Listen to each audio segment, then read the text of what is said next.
This program features live coverage of an African safari and may include animal kills and carcasses. Viewer discretion is advised.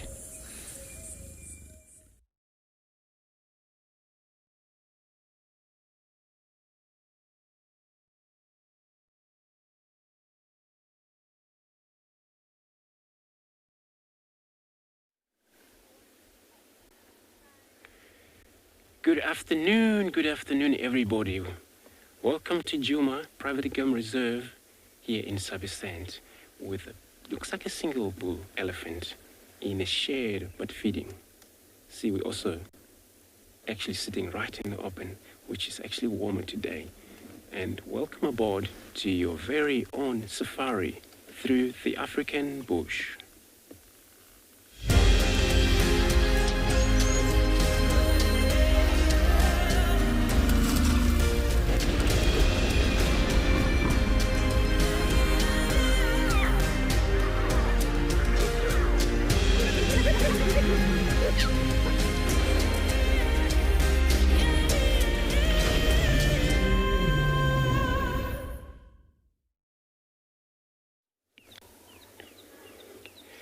Good afternoon again everybody. We got now single bull elephant, which looks like it could be more around here, but for now looks like just a young bull elephant. It's amazing actually. He goes shadow to shadow and then he actually spent time there taking as much grass as needed. Well, they don't have choice, they have to get mobile even though it's hot, so for them to sustain their body this time of the day. And my name is Andrew, and on camera I have Simon again this afternoon. So we decided to actually take these directions, hoping to see if we could find any of animals that, you know, sometimes they're in shadow or sometimes they can be mobile, where it is actually indeed hot already out here. So our temperature for today is 33 degrees Celsius and 92 Fahrenheit. Of course, chance of rain is really percent, which I don't think it's going to rain any soon. It's always amazing to begin with the elephant and just to see if they are still mobile and then what they do. Well, this is actually to tell us that, you know, most of animals, those don't mind about heat. They can still get mobile. Those that mind too much about the heat, then they'll be in a shade. Take it easy, but I can tell you what, the elephants, they don't have much time to be static for a long time. So remember to talk to us. We're coming to you live from these few locations in Africa, and you can use under the age, still use kids questions at WildEarth.tv, as well as at Twitter, #WildEarth, and YouTube channel at FC, and also WildEarth.tv/an-explorer. Then you will be able to communicate with us from there as we take you to safari life. I'm just going to actually move forward. Looks like there's more elephants in the wood, but we'll find out if there is more where the young male is going right now.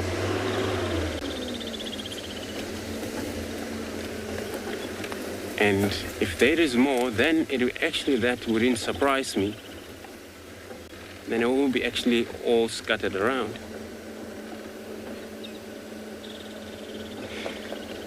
Josh, so he's saying the elephant hibernate. No, they don't hibernate. So those are hibernate. There are probably, these are small animals like, you know, tortoises, some frogs, those beetles sometimes. But with the elephants, no. Even though they're, you know, able to hold or stand their chances in this heat throughout the year when it's colder, but they're still mobile, so they don't hibernate. Looks like I got a visual of more here, which is actually very interesting. Now we're going down to a slightly in a deeper bit, where there, now this is a whole herd. I think we can't see all of them, but I've already seen like 7 of animals in this wood. So this is actually how they all spread around. He found actually they were in an open area or they've been in the water. When I look at that female here with her baby, it looks like some other part of her body, it's wet a little bit. And this is where when they go here, all places is still a puddle of mud. Well, it's drying out.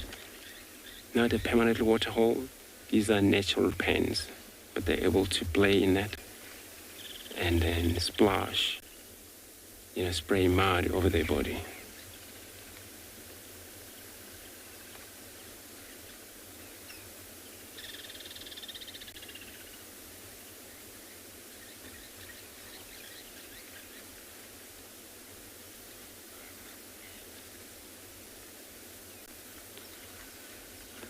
So the trunk is very important for these animals. So they use trunk in that how they were able to feed. The trunk can actually able to get hold of very small leaves and these. If you look at that tree there, it's one of these Platiforum africana. Actually, it's a weeping wattle or toilet paper bush, where you see a lot of a flower in there. I think those will be also taken at the same time, elephant to eat them. Leaves would be taken from that tree.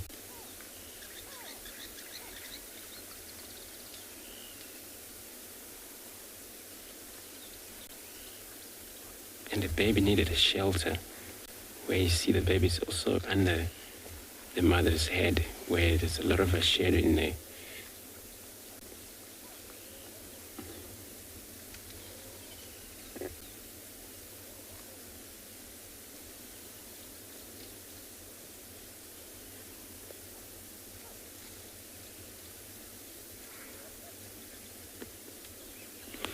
Rosalind, so you're asking how good is an elephant eyesight? Well, it's not a very stronger like most other animals, like antelopes.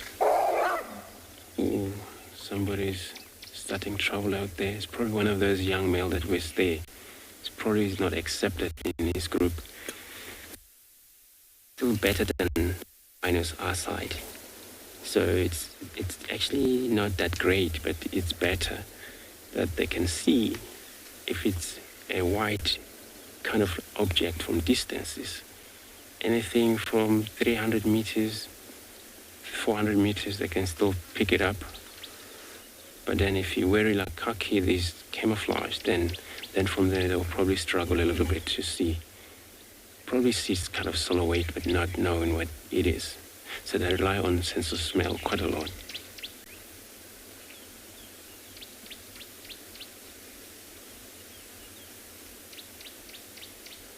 But also they can still see at night during that forage, because they move day and the night.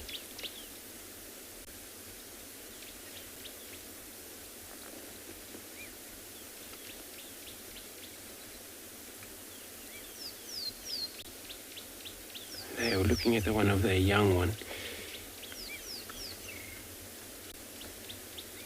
So it looks like I'm gonna see if we're gonna find, I'm not sure, I'm gonna go through here, see if they're allowing us to do that, they don't run away. So I'm gonna be sending you to Mike within an elephant.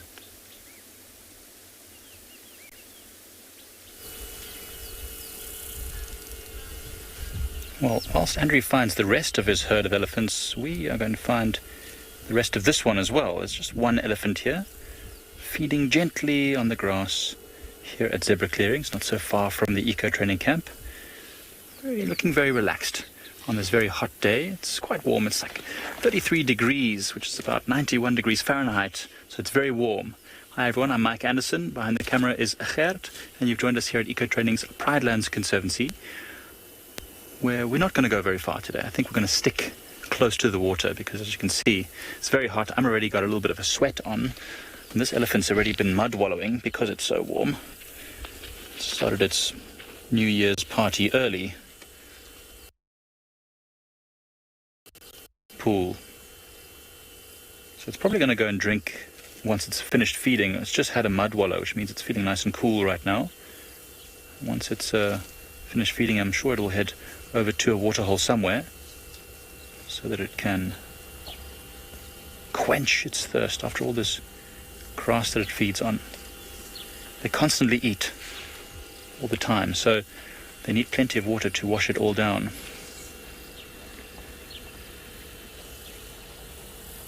You can see it's flapping its ears frequently because of that warm weather. And look at all the dragonflies that are flying about. Now, it's actually the first time I've seen so many dragonflies moving about.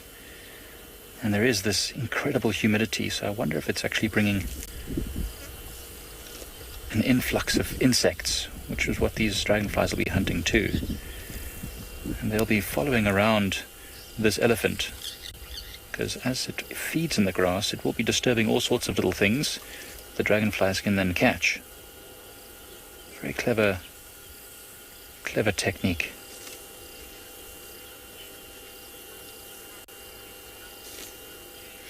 Andrea, elephants' tusks are teeth. Just like our teeth are embedded in our skull or in the jaw, the elephant's tusks are actually modified incisors, which are those front teeth of ours. And so they are technically part of the skull. They're connected to the skull directly, but they're teeth.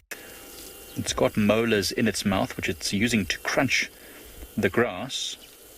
The tusks are more for defense and as tools for various tasks, like digging the mud up to loosen mud. Like this one has its tusks are covered in mud. It probably used its tusks to dig in the dirt a little bit to loosen it up so it can have more mud.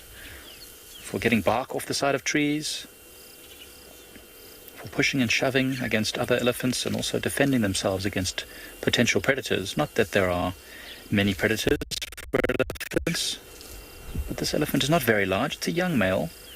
So there, I guess in certain areas in Africa, big prides of lions have become quite adept at chasing down these elephants that are about this size and catching them. I very much doubt danger at all, because there's not too many lions that we've seen over the last couple of days in this part of Pride Lands. A young male, but he seems to have moved off.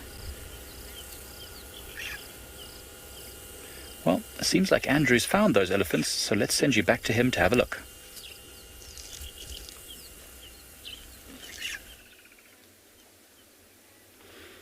Thanks, Mike. So we actually try and reposition here, where we're able to get close to these elephants.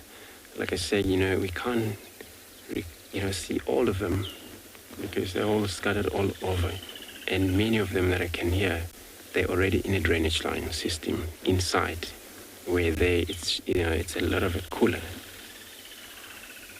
And this one, they might actually do the same.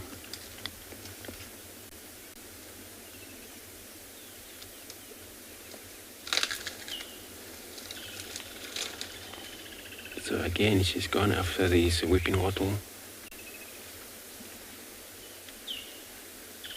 breaking the branches. Sometimes they can even peel bark of that tree, feed on the MULLER, which is more juicy, tasty as well.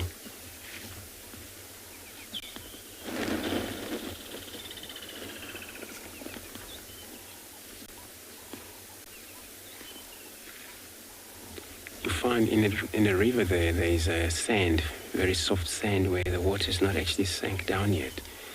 Elephants, they're well known of making their own watering hole inside the river, where that water comes out so fresh, even though they play with sand, doesn't actually get dirty. That's what they love is most, to be in the river.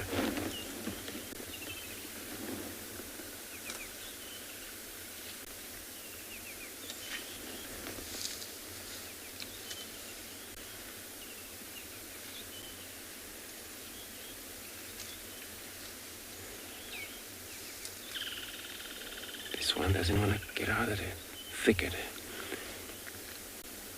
But once it's actually cool off, and this is where they're gonna do their normal activity, switch place to another, but that's the matriarch. It's duty to control them, to lead them where they have to go. They have to follow her though. They don't move far. It means that when she's stationary, they have to be in the area for several hours.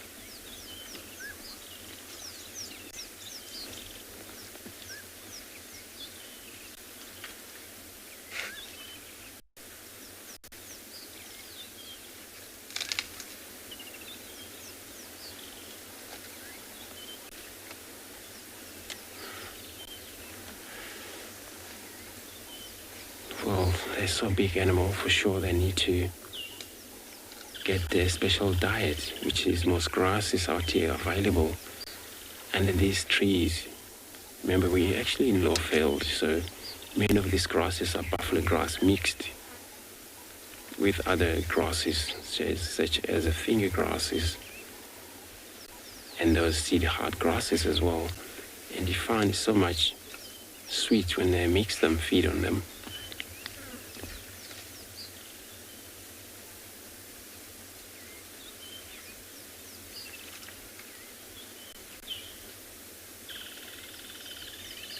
She's gonna come out.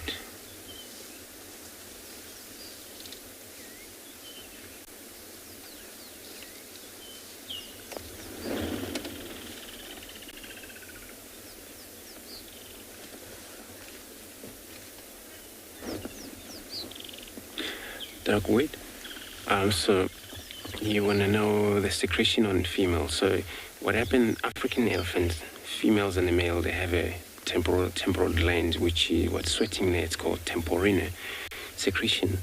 And then it could be sometimes on the females, means stress when there's so much heat take places, and they'll sweat those one, even the young one as well. Not only the bigger one do that. So it applies to the young one, females and the young males, they can sweat those one. But if it's a male, then, or the female should come on estrus as well. She would sweat those. And the male also, these dominant bulls out there, when they sweat those one, and when they're also on mast, which that is to indicate, but also that punching smell come out of the penile shift, dripping of the urine, which is stink. And wherever that male goes, would actually, be scent left behind, a trail as they're dripping going on as he moves. And those female around are able to notice that he was around. As a human, we know exactly what it smells like. We know it's got to be a male on mast around here.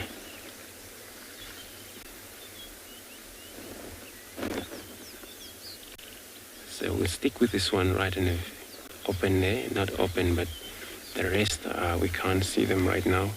But I just heard a kind of a growl.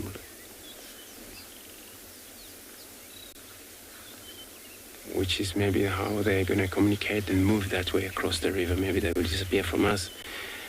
And I'm going to be sending you over to Lauren with the elephant.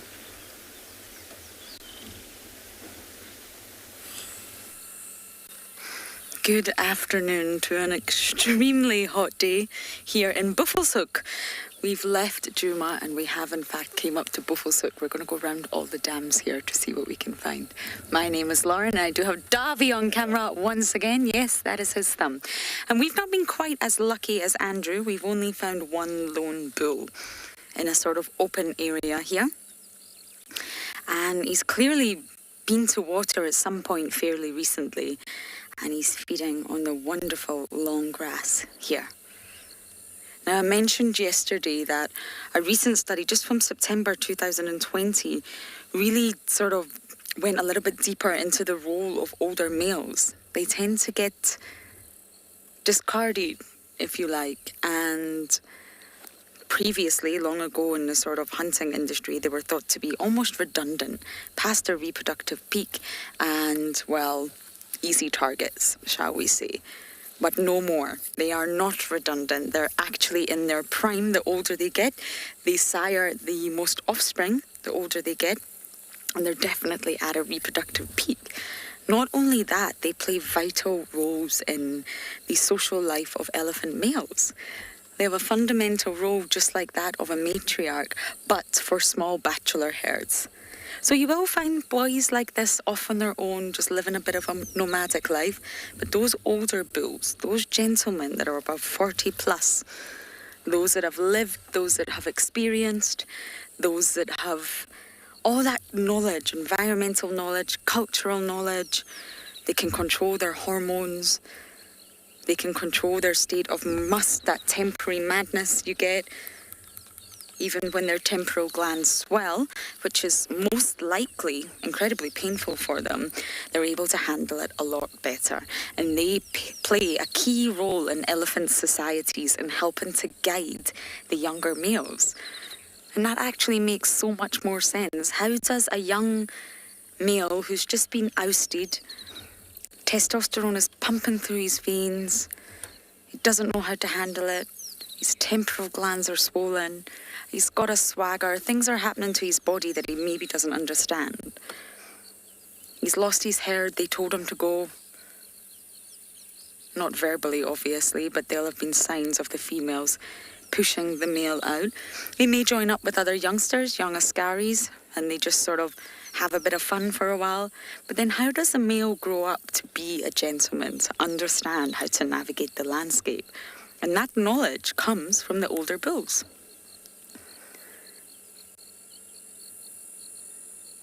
And it's just fascinating. So much research goes into the matriarch of elephant societies because, of course, she's also key. She's such an important figure in the survival of elephants. But so are the elephant bulls, the older ones. Those ones that you just feel their gentle energy, their calmness.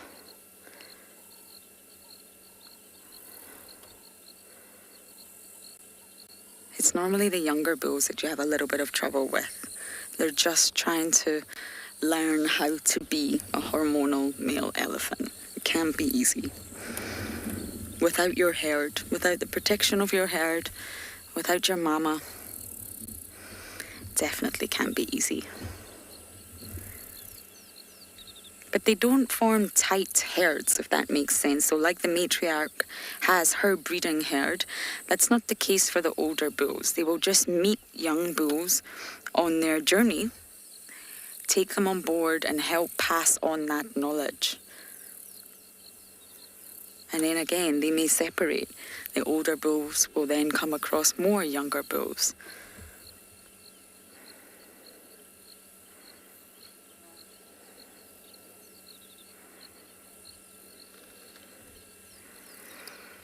So I'm going to begin my journey to all the dams around Buffelshoek.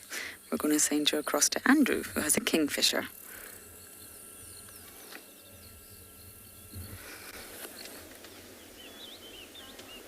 Thanks, Lorraine. So our woodland kingfisher decided to fly off while we're sitting also in a shade over here. Like I said, you know, this drainage line system, it seems to be still very wet. So most of all insect, which is still hunted by birds, you know, those type. And some birds are more likely to follow the game. There's drongos, which also associate with any other animals to benefit getting their insect, which is disturbed by the animal. So it's cool that we still have a few of these herds, but you know, we can have a visual now of them. They're already on the far side of this drainage line system, where I believe that communication we heard, it was all about getting together so that they will move maybe that direction, because now they're facing west if they have to move away from this drainage line system.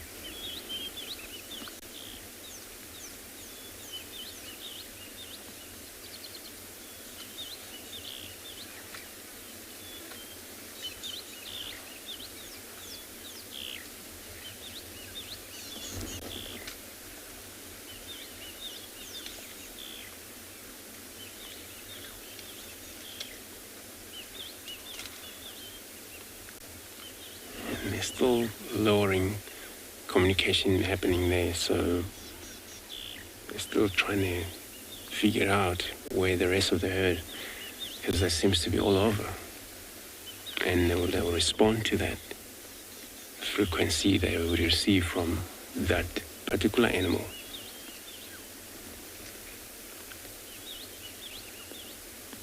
Remember, they love one another in the herd, all take care of one another.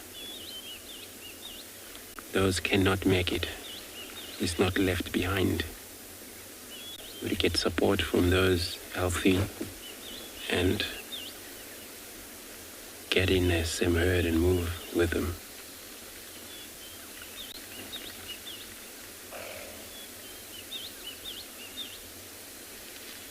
It's greeny out there.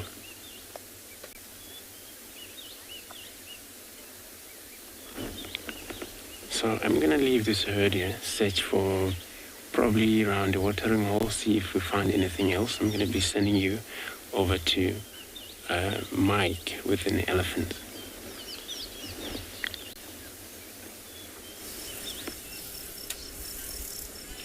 So our elephant is also having a great time feeding on the vegetation. In fact, where it's standing right now is basically almost exactly where our vehicle was parked when we first were watching the elephant. It walked directly over to us and patiently sort of waited for us and started feeding behind our vehicle. So we decided to give it space because we were in the shade there, and I thought maybe it would want to go to the shade to feed on some of the grass whilst also being in the shade. Very patient elephant. I wonder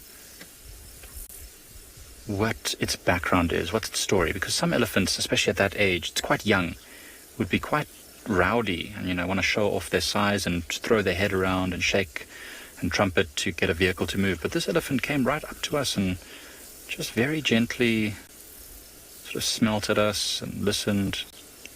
It was amazing. Now you can watch it at a distance as it pulls at the grass. Every now and again it'll pull up a whole clump of grass, including the roots. It will try and shake off the dirt on the roots. Don't want to eat too much. Actually, it keeps dropping the grass out of its mouth. I wonder why. Maybe it sort of puts it in there and then realizes that it's not that tasty.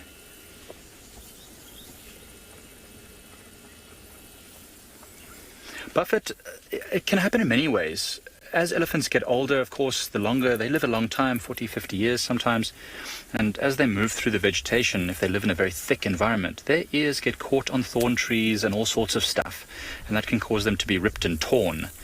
Now, it can also happen in fights when they're jousting with each other or pushing each other. They can sometimes scratch or hurt themselves or each other. And then, of course, biting insects, ticks and fleas and biting flies can, over time, slowly wear away at the blood vessels, which causes the edge of the ear to sort of atrophy in a way, and just sort of pieces fall off the edge. There's not too many nerve endings in there, so it won't necessarily feel it too easily on the tips of its ears. So a young elephant like this, its ears are pretty much fully intact. I don't think this elephant is much older than about 20, if even that. It's quite short. But, an elephant that's, let's say, 40 or 50 years old, you'll see the ears will often have big tears in them, sometimes even be broken and flopping down.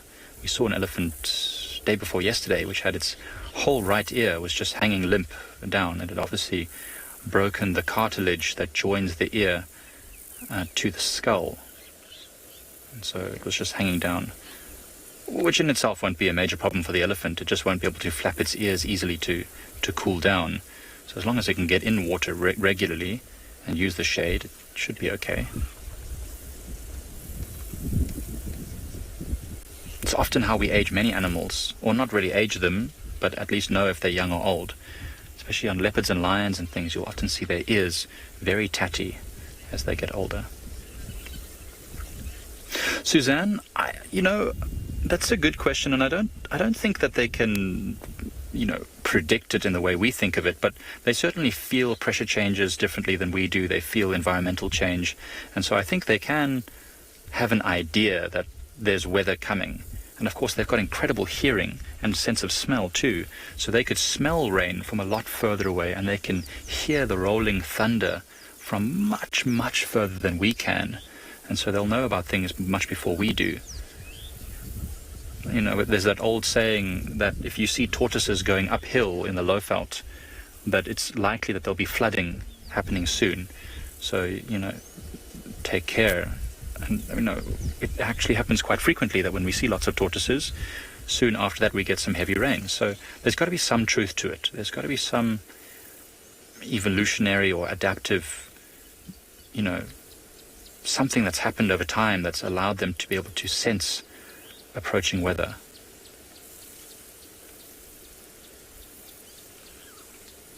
Even plants can feel these things just by knowing how many hours of sunlight they're getting, the moisture content, the humidity. Plants will know to start flowering or putting out seeds.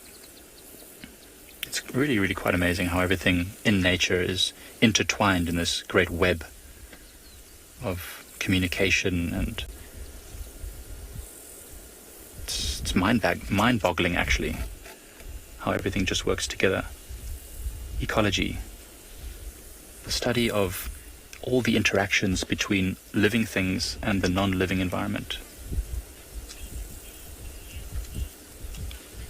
I think so. I think there are lots of elephants all over. We've luckily got them there at Djuma.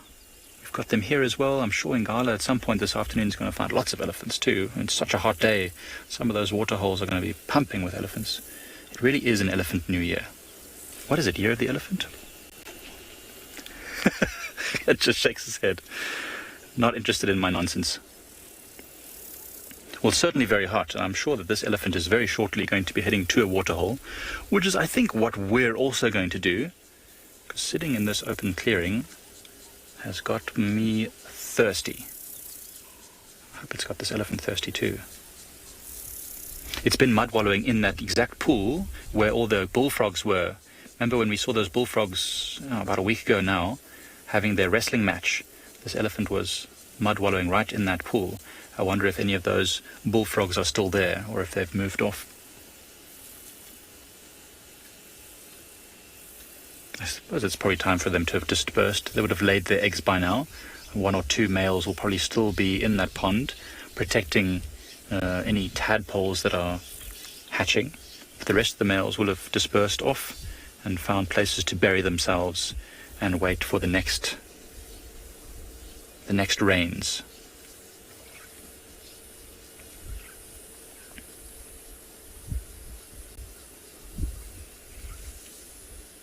See those plants that are just in front of that elephant? A few days ago, we watched an elephant female walk up to these plants. These are called datura, and they're very toxic to many animals, and they're not native. They're an invasive species, and in fact we want to pull them out and destroy them as much as we can. And this elephant female went and wrapped its trunk around one of these plants, pulled it up, and threw it down. And I thought nothing of it. But then she went and pulled up 3 or 4 times these plants and threw them down. Now, it's probably just coincidental that she was looking for something to eat and she just kept pulling the wrong thing up. But it almost looked like she was trying to get rid of it, because they've got a great sense of smell. So they can certainly tell if something is good or bad. And so it might be that she was smelling that plant and realizing that it's toxic and bad. And so she was pulling it out and throwing it down. It was really interesting behavior to watch. And I really wonder what was going through the head of that elephant.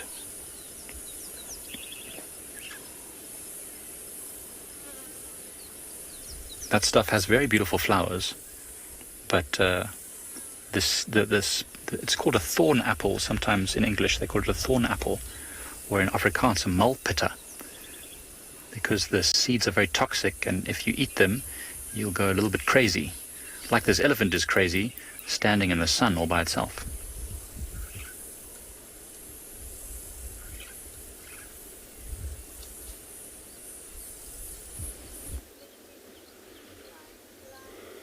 Thanks, Mike. It's probably true that. So what we got here, it's very interesting antelope. That, we got a male Ngala, but it looks like also female around here.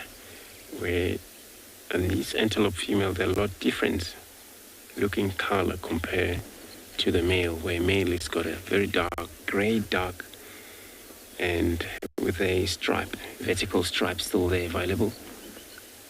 And then the female also, they would have white stripe. And then just going to see if I'll reposition here, because there's more of them in there. other side. Just gonna see if they'll stick with us a bit more. And they're one of the species that they always in the group. So female, they get around so much, same, but also on males. Those or sometimes you find 7 male together. It's just like kudu kind of behavior where they are not strictly territorial. So you see he's just right behind them. It means at the moment he's only the dominant male.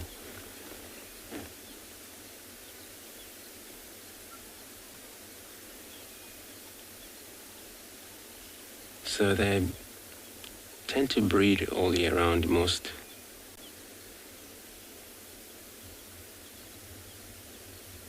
But, you know, they would browse, they would eat grass, so they're kind of a mixed feeder animal. They take, you know, these dry pods when it's winter, flowers.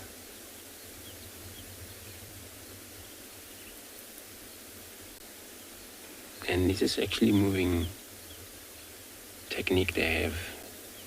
They don't move like most other animals like impala, because impala, they can be found in the open, where these they spend a lot of time in the wood, so they move carefully. When it moves, they move very smooth.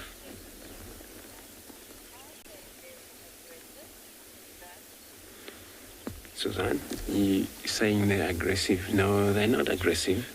The female most. The male, if you maybe cornered them, then yes, they're very strong, this sharpening horn. They can really stab you, probably to death though. But from just approaching from the distance, they were just going to move off.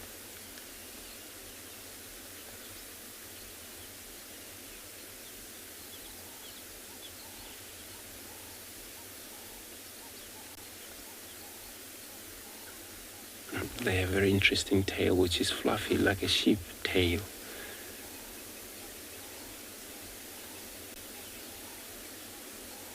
And this is when they have to use this tail to get off all flies, most parasite.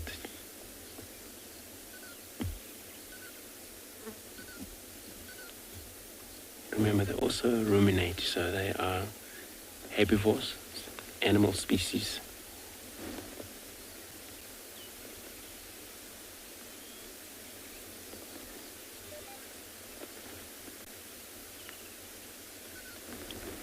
Looks like they're not sticking with us, they actually keep moving on. And we're just gonna still have a visual of that male. See how he's got a very ridge under the throat.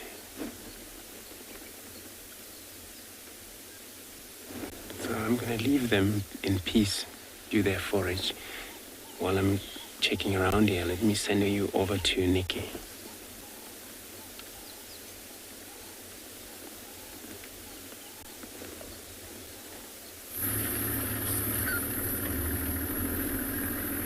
So a warm welcome to andBeyond in Ngala, and we're so lucky that earlier on Rowan, so one of our presenters on WildEarth, found a lion. And before I show him, I just want to introduce myself. So I'm NIKKI here at andBeyond in Ngala, and with me on the camera is BK.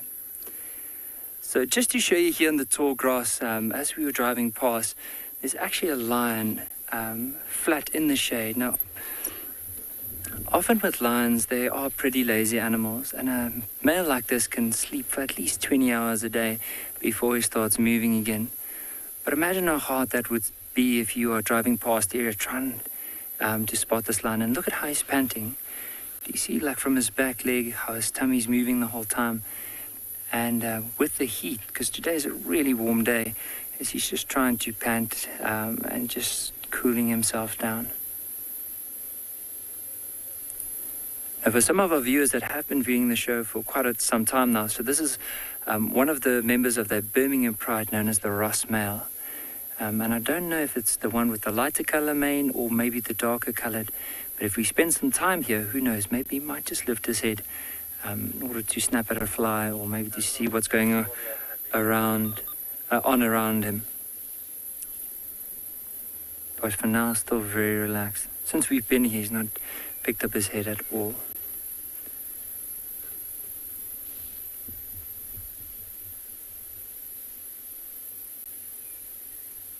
So basically, like, just to make the viewer see what we're looking at now. So this is the back part of the lion. So you can imagine his back legs towards the tail. The rest of the head is actually more to the right, but you can't even see that because of the tall grass. But there we might see an ear. If you look through the grass, just have a look at that. You can see just twitching because of the flies.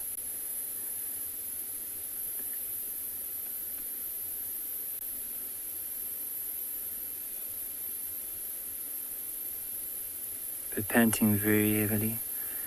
So Beacon and I also, we had a bit of a chat to discuss if we're going to stay here for too long or maybe just give it a bit of time. And then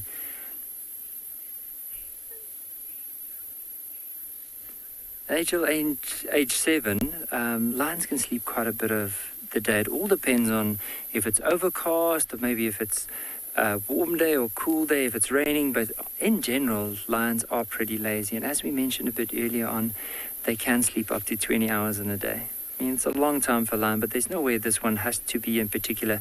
So what he's probably doing is, we had a bit of rain recently, and all his scent, or his brother's scent, probably washed off some of the vegetation.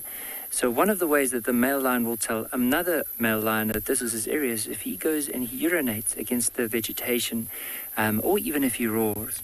And so this one is separated from the pride because he's probably just patrolling his area, making sure there's no other males trying to move in closer to the pride and pushing any other young male out of the area.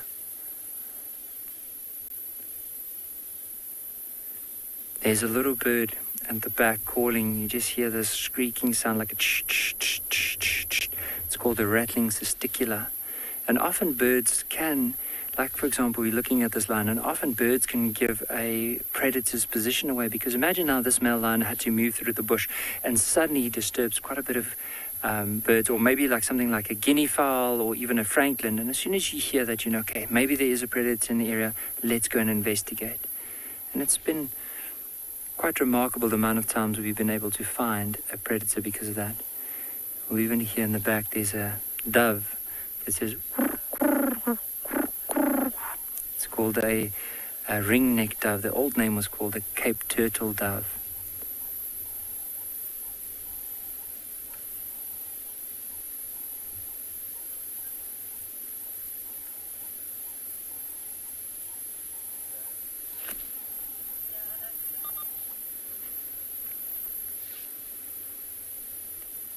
But I can't imagine him to go anywhere.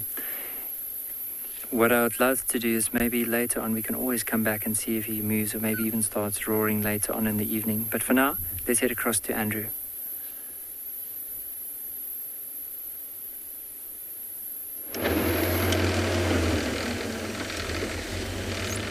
Good luck, Nikki. So we're also checking around here. We're gonna check a few water holes to see if there's any activity there. If not, then we're gonna do something else, maybe check for something else. Maybe later it's gonna be something that is happening close to the water hole, where most animals, they would be probably thirsty if those of them haven't drank out there in one of these pens, small pens. But the waters in these small pens tend to be very much warmer already, where they are so small and they're small pens. So where in a bigger lake, the water tends to be very cooler because it's amount of water there. So I believe they would be probably wanting to drink once it's slightly cooled off. But also to find out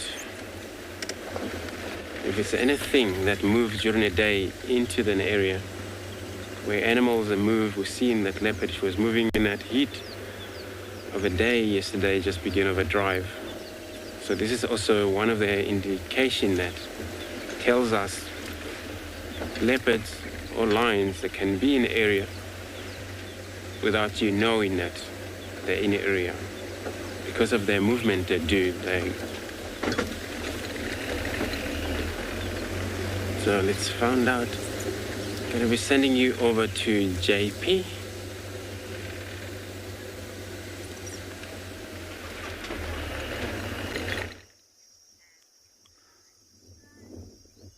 Good afternoon and welcome to Tswalu. I'm currently sitting here at the edge of the Koranenberg Mountains and looking at a very interesting plant which is known as a hoodia, which I'm going to tell you about shortly. And my name is JP Leroux, and behind the camera we've got Greg. So the plant that we found over here is actually known as a chab in this area, and then some people refer to them as hoodias. They're a member of a Asclepia family or milkweed family. We also find that the plant itself is quite interesting, that it's often used by shepherds and a number of hunter-gatherers as an appetite suppressant.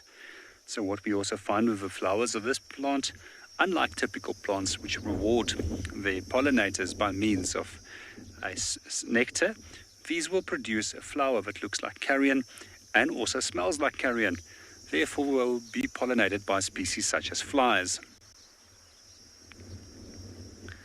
Other plant species that we have over here is one of the croton species, which is also known as a feverberry. This one is known as a lavender feverberry, and quite often this is used for the purpose of treating fevers, and it's made into a tea that is then drunk. One of the common uses is quite often for malarial fever.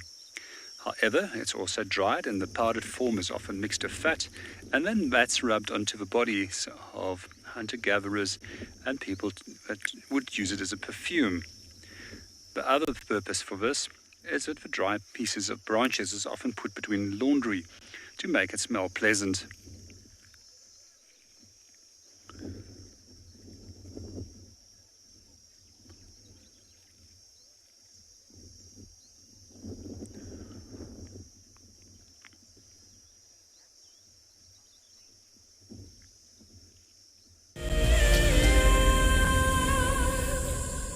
Have you been watching WildEarth and dreamt of being right there on safari with one of the guides? Well, now you can. WildEarth is offering you a chance to buy a ticket to dream. You or a friend can hop on board a live WildEarth show and join our guide on safari. The ticket is redeemable at any of our locations, anytime in the future. Only a limited number of tickets are available, so don't wait. Get your ticket now and start dreaming. Terms and conditions apply. My name is Ross and I'm a field guide at andBeyond Phinda Private Game Reserve. I love getting questions from guests on WildEarth because I love sharing and learning information about nature with new people, and it also makes me feel like you're all joining me in real life. If you want to ask a question on WildEarth, then you need to register on our website. Once registered, go to our live safari page and submit your question below our live feed. This is Rusty. He's my favorite vehicle and we've been through all the good times here in the bush. Now, if you feel a connection to Djuma Game Reserve like I do, then we have a fantastic opportunity for you. You can have your name engraved on a brushed metal plaque just like this one, and we will attach it to Rusty so you can always be with us on safari in spirit. We will even send you a digital photograph once your plaque is mounted on Rusty. Spaces are limited, so grab your spot now. Hello, boy. You are a monster. And he's coming right up to us. Hello, boy. Oh, settle down. Settle down. He is very, very close. He's pushing his trunk against the car. You can feel the car moving. Hey, hey, hey, hey. Stop that. Expect the unexpected here on WildEarth daily.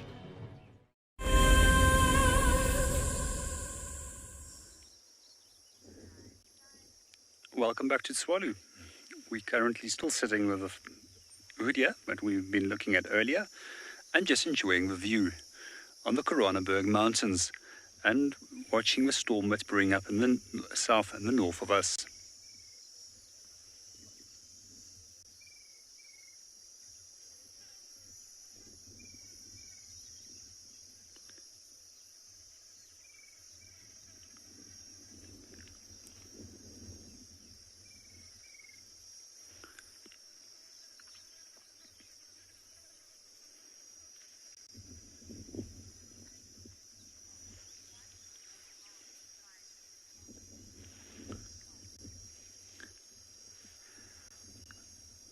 Good afternoon, Tom, and welcome to the show.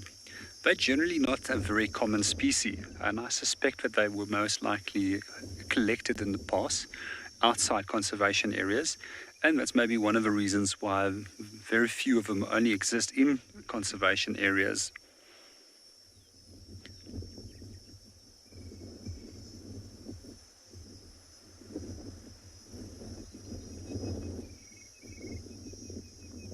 And then they're also quite often collected for ornamental purposes, where they'll be planted in gardens.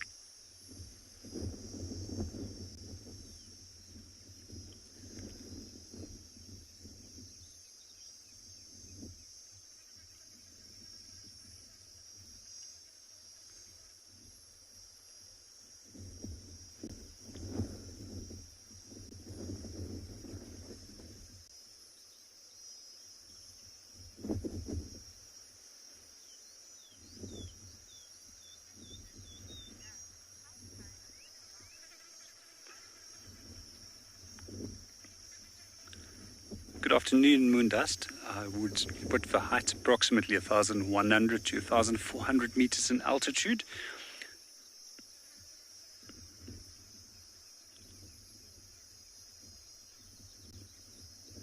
So we're still slightly lower than Johannesburg.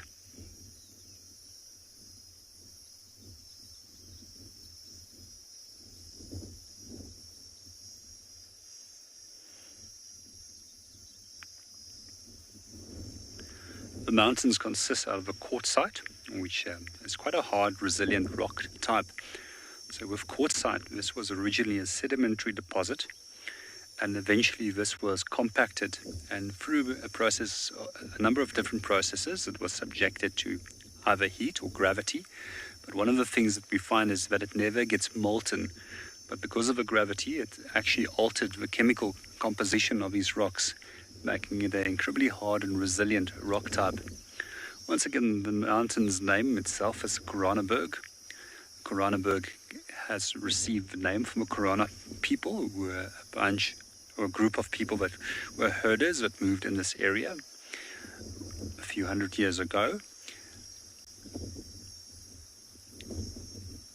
They were also very closely related to the San, and are quite often referred to as a Khoisan.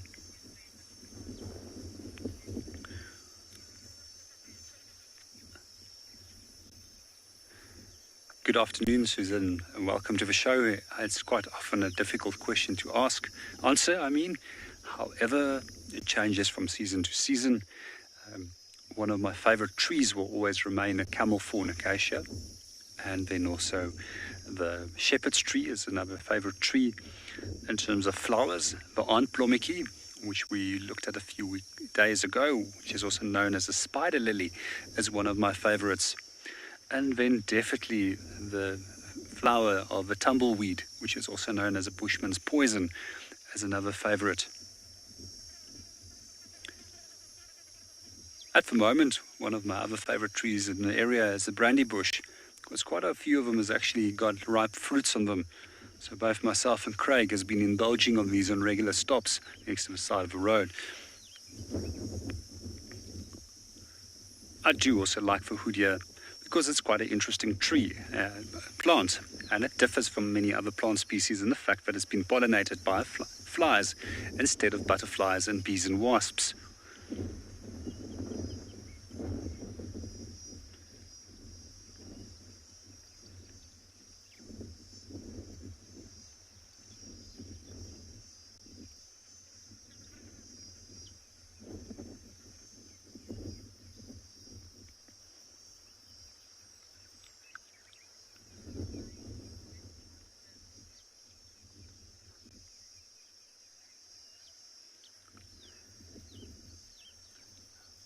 Good afternoon, Time Walker, and welcome to the show. I doubt that the iron will be transferred to the animals because it's already oxidized, and that's what's provided the red coloration to the soil. And if it does go anywhere, it will most likely go into a plant, and I doubt that it will be carried over from there.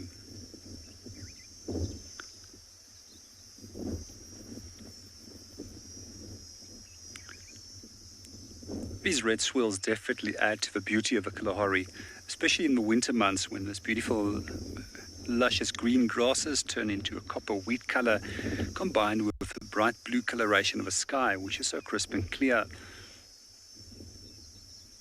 There's also a number of different animal species that has adapted to these red swirls, and it's only found in the red swirls of the Kalahari. One of these is known as the Mara mole rat. The other interesting adaptation we see with slender mongoose in this area is that they've obtained a red-brown coloration to blend in with the soil. A number of the bird species, such as larks, also has adapted to the coloration. In the meanwhile, we're going to hand you over to Andrew.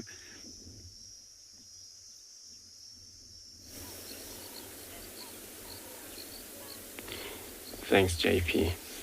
What we got down there, right up in this dry tree or wood, it's actually a very interesting bird, beautiful bird around here with a lilac breasted rudder. And it looks like it's got probably a young one around here. I just saw it flying down there and the young one fly off from that very same position.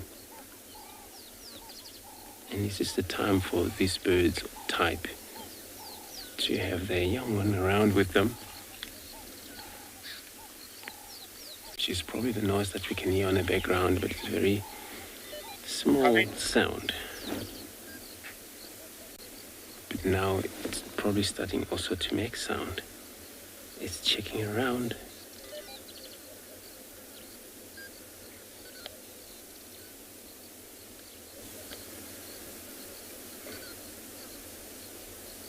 It's one of the magnificent colored bird around here, a lilac breasted roller.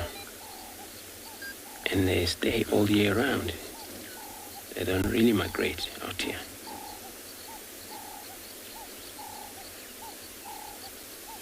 But this is actually fully growing.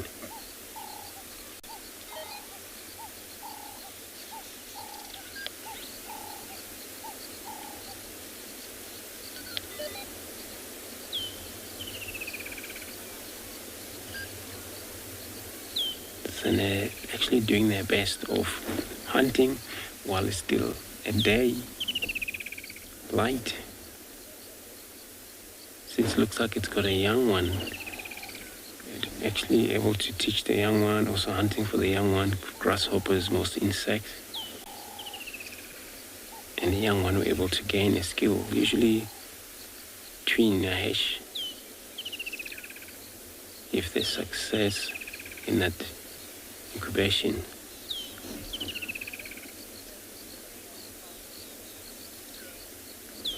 Jade, indeed you're right. It's actually such an amazing bird. These type of birds are one of the, well, remember all rollers are actually named after they, due to the way they're doing in terms of displaying their god. Special, beautiful, more especially male, they do that. Display for their mate, which is their females most when they do that. And when they do that, they fly up high enough, but with that kind of a rattle sound.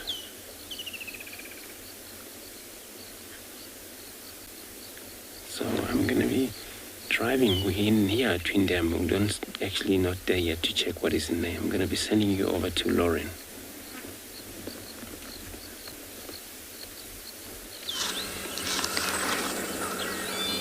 Now, the dams have not brought much joy in Buffelshoek so far, but we did look down at the ground and it's very, very busy.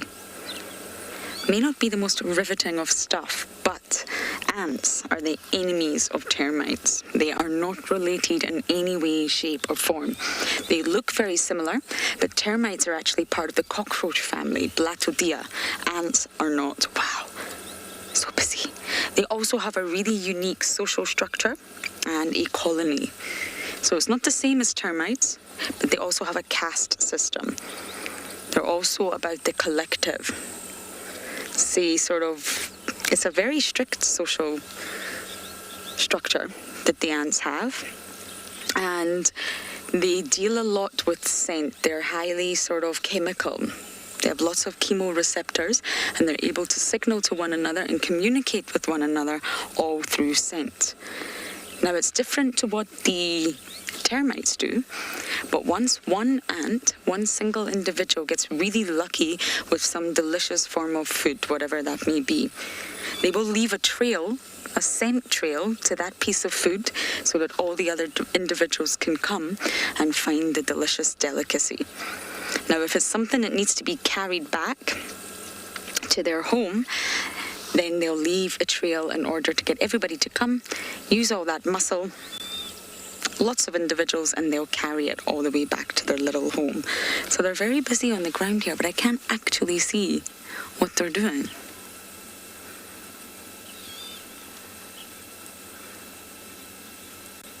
It doesn't look like they're feeding on anything.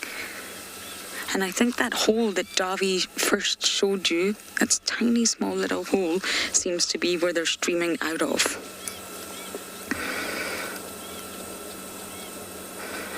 Yes, this is definitely the hubbub. Oh no, that's not the hole, is it? They also secrete formic acid.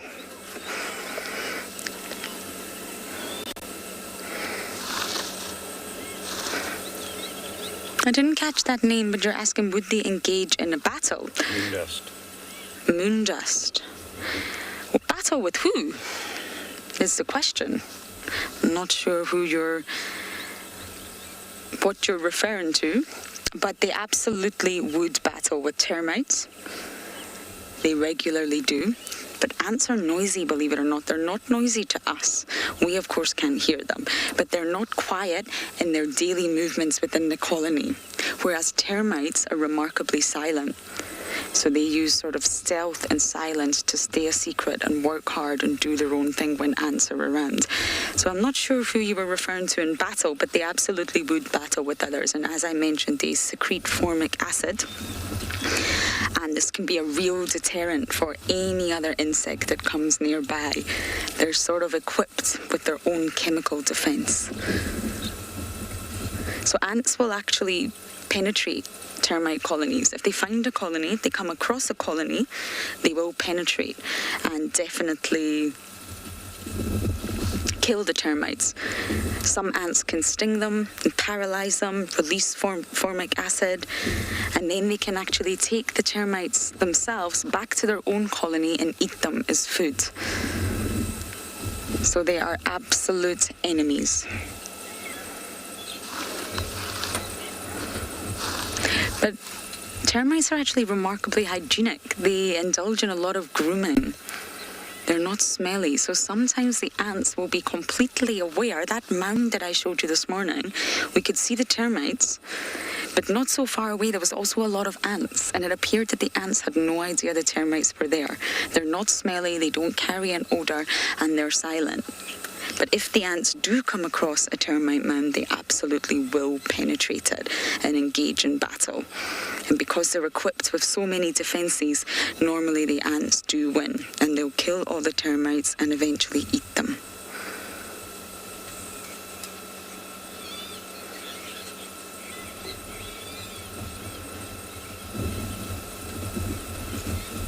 For being such small, minuscule insects, they're also remarkable. Many different species of ants, and if any of you have ever came across the fire ant, that's definitely not a pleasant species to encounter. Ouch. They have a very painful bite that inflicts quite a wound on a human. And in case you can't already imagine, it feels like fire. It feels like you've just been burnt by something extremely painful. But when the ants leave the colony together and they go to find food, you can actually find them, you can actually call them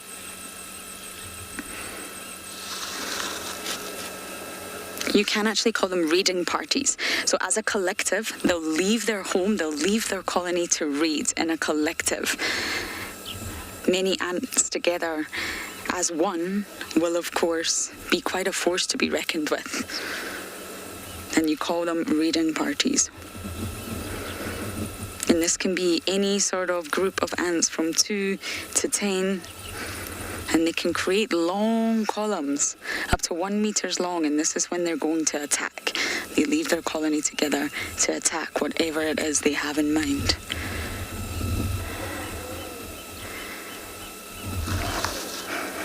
Okay, I think we are going to bumble on to our next dam. Here we go. There's actually a really nice water hole. Maybe we should give you a view. I'll slightly reposition for Darby. It's not a dam, it's just a natural sort of water hole that's collected from all the rains, and it's buzzing with insects. So it doesn't actually have an official name, but it's just another source of water for all the animals out here.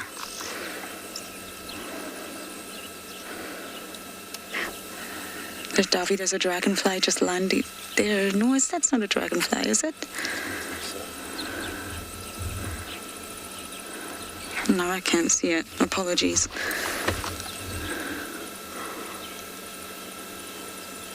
I think it's mating dragonflies.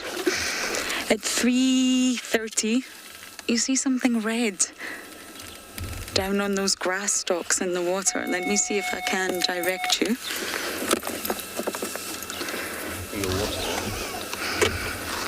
Yes, they're just sticking out. See that red thing?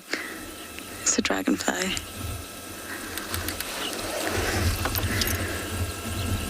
It's not staying very still, I'm afraid. We didn't get lucky there. But we are going to keep bumbling around Buffelshoek and see what else we can find.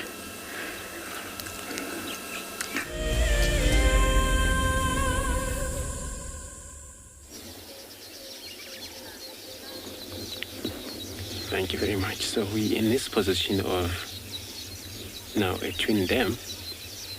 Where it looks like there's actually only one individual impala male, far and away distance. That looks like was probably, could be, maybe was a more impala, but it's a typical animal. They're sometimes male. They all separate from the rest of the other group, and they find themselves alone, although they otherwise have to return back to their breeding or bachelor group. Where nevertheless, they're all females now. They all have dropped their babies. There's no right-in season right now. It is already over. But you see how it's alert, because since it's, I think maybe it's more, but especially impala when they're alone, what they do, they have to scan around and making sure it's everything okay, because nobody else helped them to look. Where in the group, it works better that everybody's got to work now. Everybody has to save its own life, or the rest. It's life.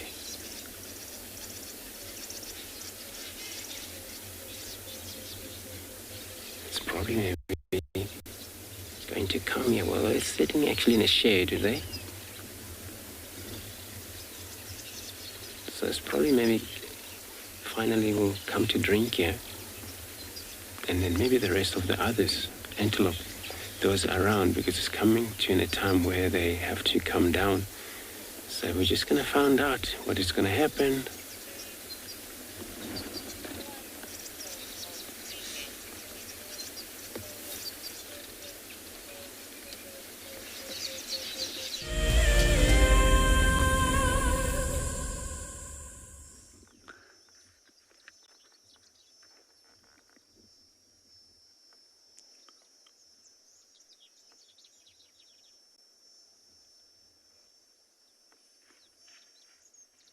Birds, I'm not going to go anywhere.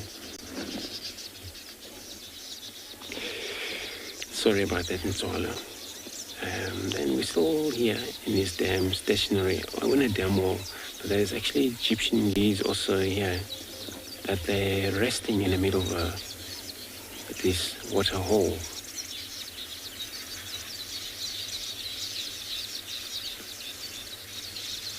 You see how they're actually positioning themselves there. So one is looking backwards, another one, so each one checking in. One is back. So in case even though they're in the water, you got an eagle that can still get them there and fly off with them. These marshall eagles, which are way too big, can hunt these type of geese.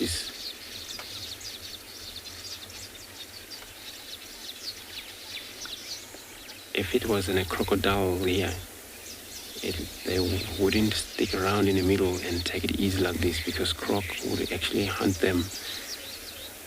So maybe it's not yet crocodile in this dam. We've been seeing here also a lot of leke one, which is a water monite lizard that sometimes come and bask on a bank. I was actually hoping to see one here because it's actually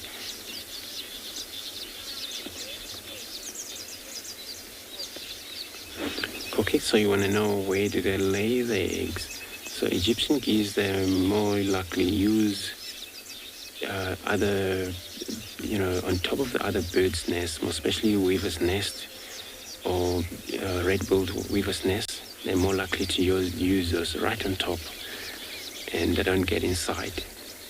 And on top also of the nest of hammerkop nest as well. So they can do that. If it's safer, they can actually also use eagle's nest if there is any eagle nest around here. But some eagles don't actually, there's a set time or set season of breeding.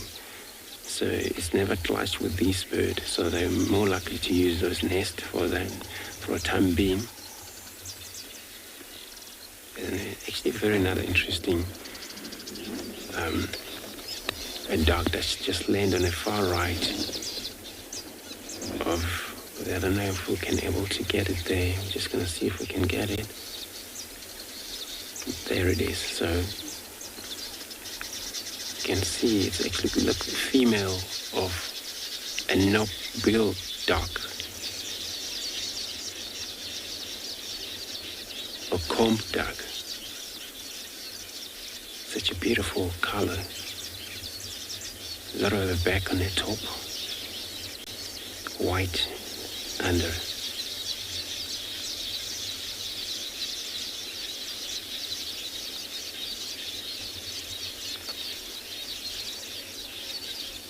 It looks like Egyptian geese are after this poor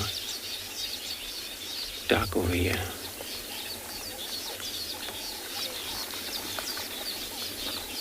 So I'm gonna stay here put just to see what is happening. Looks like they're all chasing one another. I'm going to be sending you over to JP.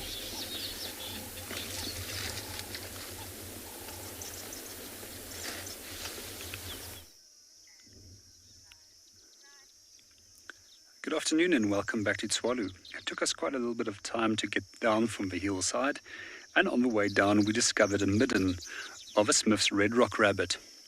And this is a typical type of habitat where you will find them in. I'm just going to quickly show you a little picture of the Smith's red rock rabbit over here. So quite often these are confused with hares, which has got much longer legs. They're also generally much larger eared, and hares in general have white tail tips compared to the red tail tip, which is typical of most of the red rock rabbits. We also have a small amount of the dung over here, and this is quite interestingly re-eaten by the rabbit. So we find with hares and rabbits that they've got a fairly poor digestive system and that they have to re-eat their dung to obtain all the nutrients and minerals from that. So we find that they do produce two different types of dung during the daytime, day feces, which is re-eaten, and then night feces, which is disregarded at nighttime and not re-eaten at all. Quite often with day feces, we also find that it's covered with a thin little glutinous layer. I also want to point out quickly how the hares look like. There's two species of hare that we find at Tswalu. The one is known as a Cape hare and the other is known as a scrub hare. So in general, if you do want to separate these two in a night drive, you quickly have to flash on your light of them. You'll notice with the scrub hare that it's got a white underbelly, while the Cape hare has got a buff or ochre underparts, which you can use to separate the two from one another.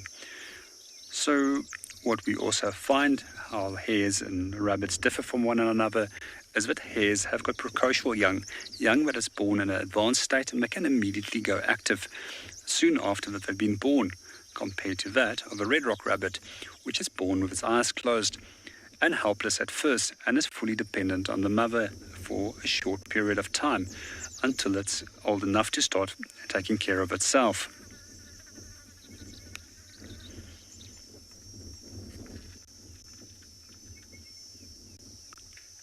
Quite often, if you do go on night drive, you will see a scrub hare or cape hare, but we less often tend to see the red rock rabbit, as they are habitat specific.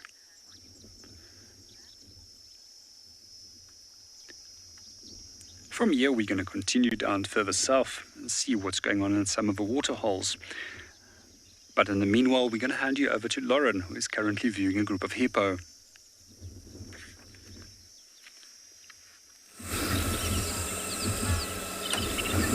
We have came to Big Dam, which is actually not that big, believe it or not. It's a very misleading name, but it's beautiful.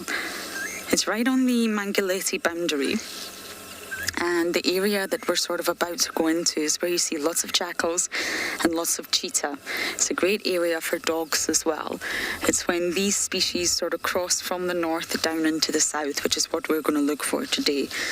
I tried to get you cheetahs the other day, but before I got there, they'd crossed into the KNP boundary. So unfortunately, we were not able to get them for you. But luckily, we have a resident hippo. Isn't that great? Sometimes, when they want to show themselves for camera at least.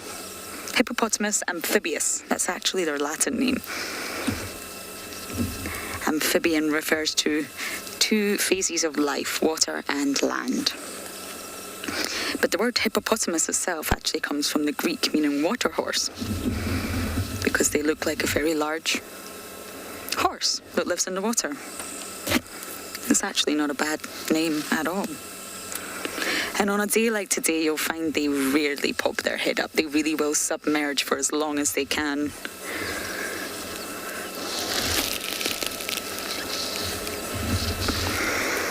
Sarah, you're 7 years old, and you're asking how long can hippos stay underwater? Normally for an adult, it's around 5 to 6 minutes maximum that they'll stay underwater. They don't breathe underwater, of course, they just hold their breath and dunk themselves under. They need to come to the surface to breathe air. But a youngster wouldn't be able to do that. A young calf can normally stay under for about 40 seconds as a newborn, and as it gets bigger and older, it can stay under for longer and longer. Now, a lot of these dams give the sort of appearance that they're very, very deep. But I can assure you most of them are not. They're full, but they're not deep. And a lot of the time when you see hippos, they're just standing on their little tippy toes on the bottom of the dam. They're not swimming. Being water horses, they can't swim. They definitely don't have the body shape or design. Oh dear.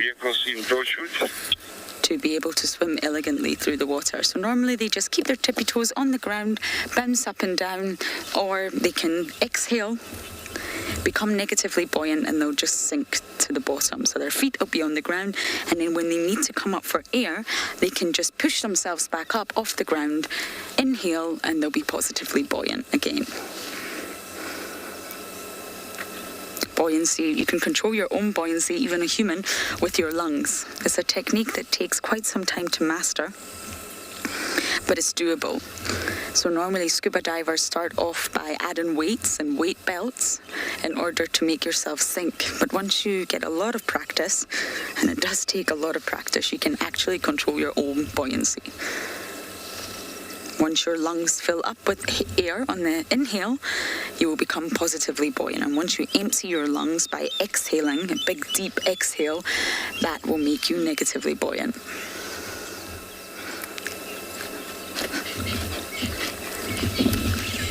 Oh, so it appears I am not the only one at the dam today. NIKKI is at the dam looking at some birds.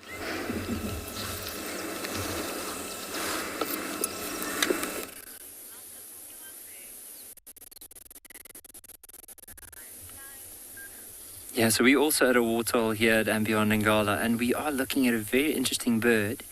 Now, what I would like to know from the viewers, especially those that are keen on birds, is what bird are we looking at now? You'll notice the bill is probably going to be the biggest. It's quite slender at the base, but then all the way down towards the very end, it forms the spoon-like shape. So it's probably going to be the only hint that I can give. So while we're waiting for our viewers to tell us what they think, there's quite a few other birds around this waterhole. So let's just zoom. We'll do some birding together. Now right here, I'm trying to see the color of the wing, but you'll notice there's a very prominent white stripe on the side of the wing of these two birds near the water's edge. So these birds are referred to as water thickneys. The old name was a water dikkop. And their call they make sounds like a battery dying. It's like a like towards the. And let's follow a little bit around.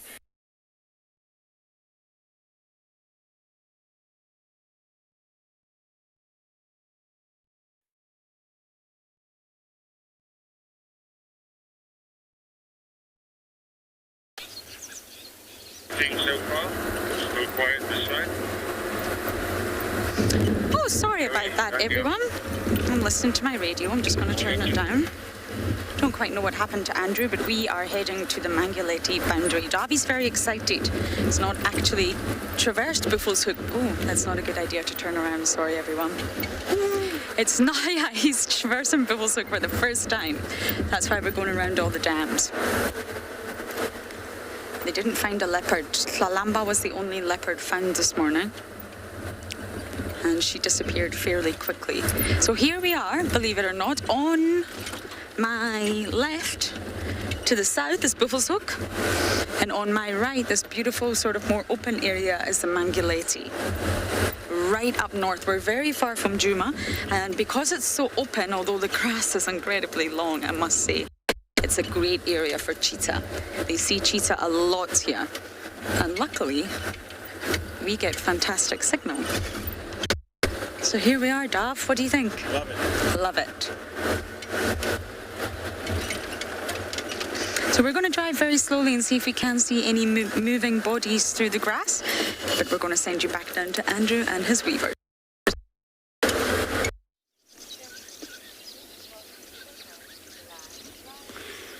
Thanks, Lauren. Sorry about that. So we here with our musk weavers. It's actually quite a lot of them there. They're all making a lot of noises. But all you see is also a lot of a hanging nest. And they're so clever birds, which they choose the trees which is in the middle of the water, that it's safe.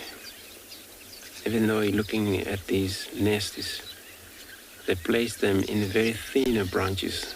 So it's actually zero chance for a snake to get into those cheeks. Where some of the construction is still taking place is mostly males involved of making nest. Where sometimes male would end up making maybe 3 roughly different nests, where there's a system where females should come in and do an inspection. Once the nest is done, it happens if she don't like it, then she won't use it then for the male to build another one. Oh, there's a beautiful male come dark just land into that water. I know we've seen female that was chased by Egyptian geese, but this is actually male.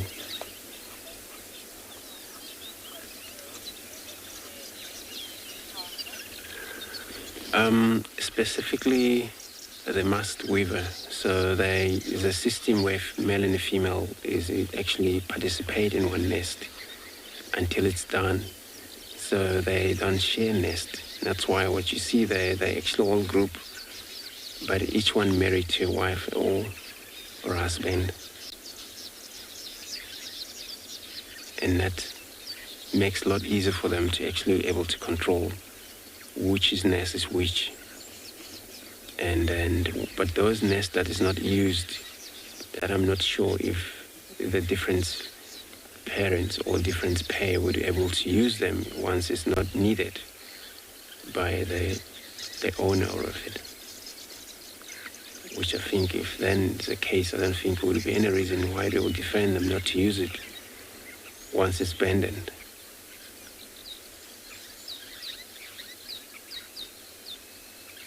So they never share a nest. Only the pair of them use a nest. When a female, she spends a lot of time, she's the one that she incubates the eggs, which the incubation only takes about 12 days after the whole process of building this nest. And lies 3 to 4 eggs sometimes in there.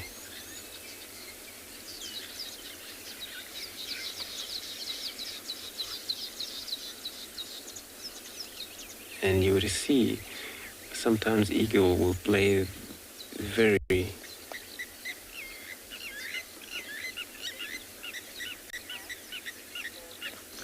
Morgan. So you want to know how many chicks do they have. So usually they lie roughly 3 eggs, 4 eggs. Possibly 3 will hatch or 2 will hatch, the others fail. And all of them hatch. Yeah, so roughly three chicks will actually hatch into the nest. And they need like several weeks once after hatch, so they will gain feather on them. So both partner, male and female, now it's their duty to perform feeding these chicks. They will bring such an insect into that entrance. And it's actually going inside there. It's quite a technique, and they're very sharpening a nail claw where they use them for sneak and then hang but fit the neck inside to the nest, and the young one will be able to receive the package from outside.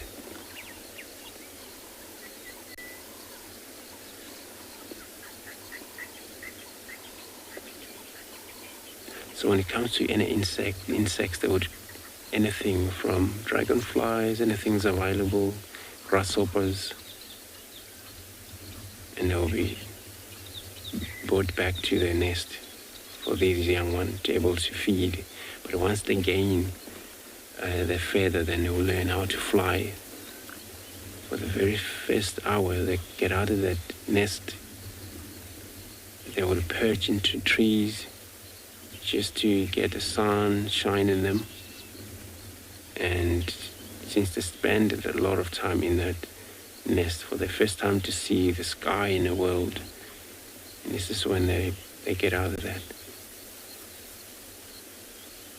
But they're not experienced enough to be able to hunt themselves that time. They still need their parents.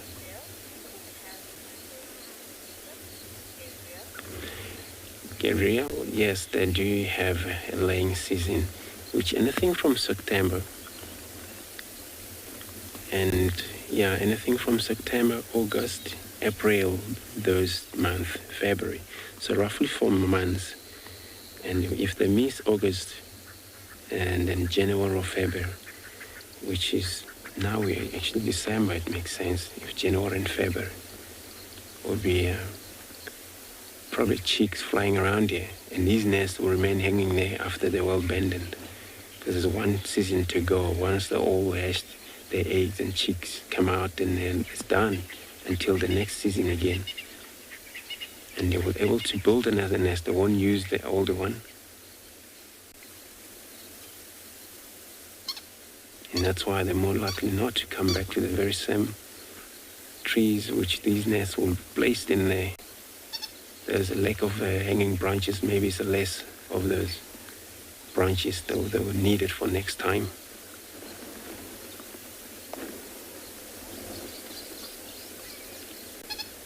So I'm going to stay put here and just to see what is coming to drink into this watering hole.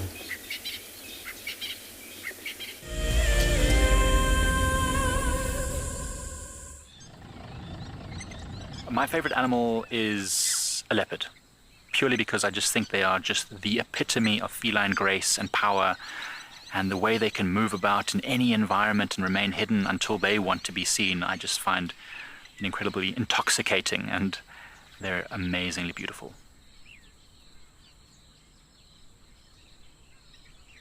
Catch up with the guides daily here on WildEarth. My name is Lauren, and I'm currently working in Djuma Private Game Reserve here in South Africa. I love answering your questions during the live safaris. It's my favorite part. It feels like you're on the vehicle with me, and I'm able to teach you exactly what you want to know. If you want to ask a question on WildEarth, then you need to register on our website. Once registered, you must go to the live safari page and ask your question below the live feed. An ever-increasing part of the global population is losing its connection with nature. WildEarth is here to reduce people's stress and anxiety, allowing you to escape into nature even just for a few hours a day. However, WildEarth is expensive to run, and we need help from you to keep this ship going. WildEarth Explorers gives you the opportunity to be part of a program that supports the sharing of nature with the world.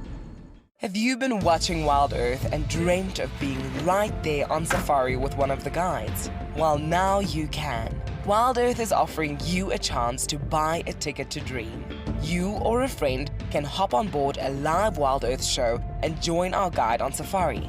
The ticket is redeemable at any of our locations, anytime in the future. Only a limited number of tickets are available, so don't wait. Get your ticket now and start dreaming. Terms and conditions apply.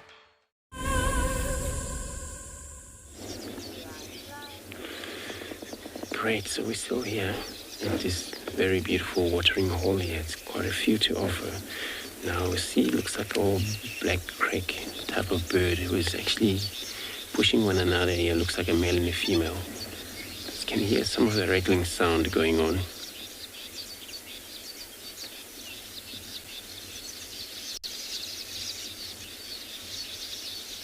Disappeared into that grasses. But now we've got somebody else. Look at that. Green-backed heron. Also trying to get into the edge of water, but now it's plumbing right into the thicket.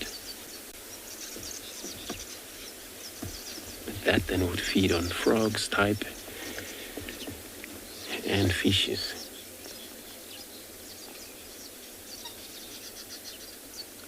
And they would spend a lot of time here, night and day.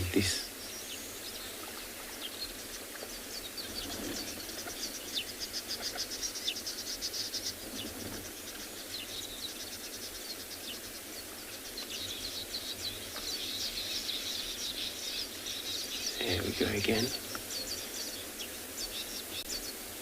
Oh, the female. So thick. So you're asking if there's a crocodile here? No, I doubt. I don't think it is a crocodile. It's actually small. Just especially where we're looking at it now. It's just a shell of water, and it's not even deeper. So I know a crocodile that don't mind wherever there's water, but there's no one here. Never seen one in a while.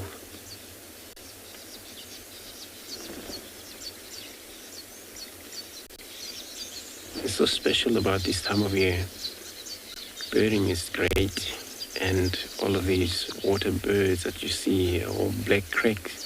If you don't spend a lot of time in the water, you won't see them most. They hide in these reeds, tall grasses, as you see it trying to go into the female.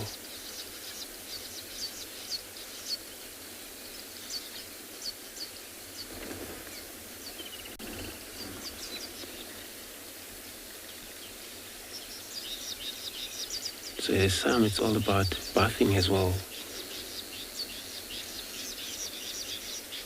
And a very shy bird, I can tell you, if it's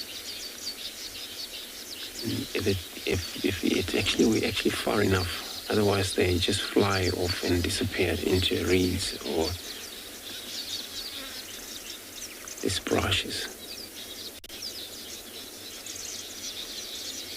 doing its search for probably anything a small frogs will get.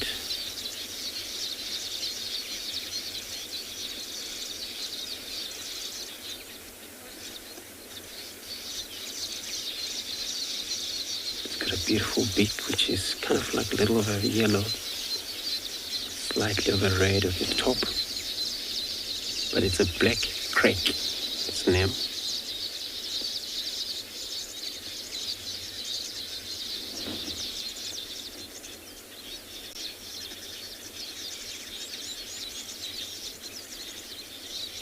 Printing.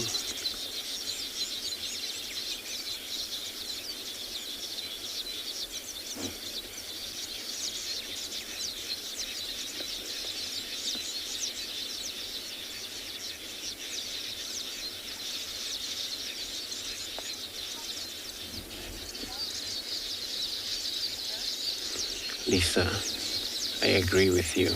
It's such a beautiful, especially looking or listening to these birds or viewing there and look at the water. So it's actually bring kind of like quality of a nature out here.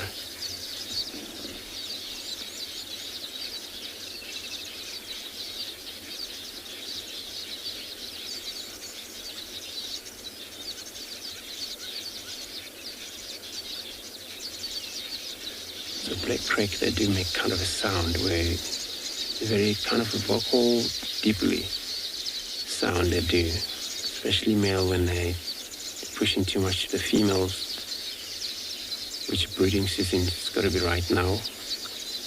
Most of these water birds, where the raining seasons, it's quite a lot of food for them frogs. They're harder to breed well when it's winter because there's no such a food for them to hunt.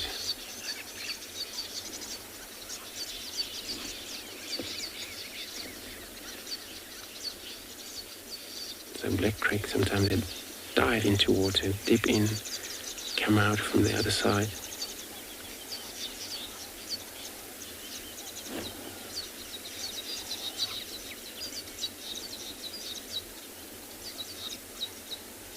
They can also fly. This is when they switch from one water hole to another quite often.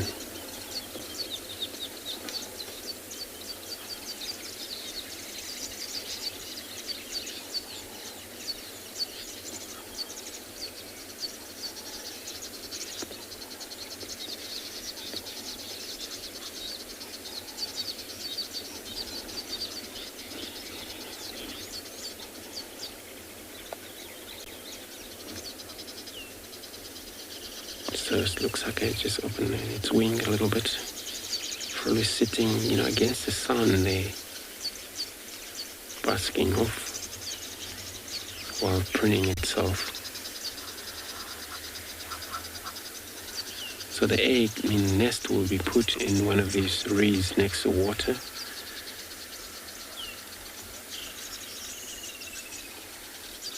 In a hiding area where it's not visible. Or well camouflage as well, but they use very much kind of like all dry material, grasses, dry reeds, those things.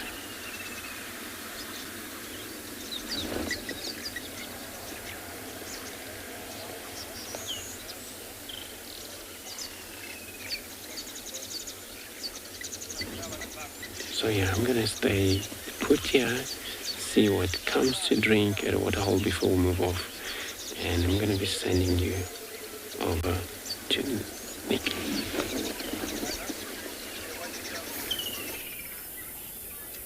So we're also at a dam here at Pridelands, and we found this very large herd of impala, and the youngsters were, although they seem to have stopped now, prancing around like crazy, doing that interesting rocking, jumping run that they use that's sometimes known as stotting, which is what I've been talking about previously, showing off their fitness so that any predators around would know that they're very strong and healthy and wouldn't chase them. They've all stopped now, but you can see there's lots and lots of young ones here, and they're actually just leaving the water, so perhaps they've just had a drink and that's why they're excited. Oh, there's a couple more starting to run around now. Oh, there they come. Look at them. Look at them all going. Wow, there's so many youngsters. All of them jumping and prancing. Now, this is not because they've seen danger at all. They're just super excited. Wow, look at them go. There's a male that's been moving around here making noise, trying to herd them all together. And so that might also be causing a little bit of excitement amongst the group.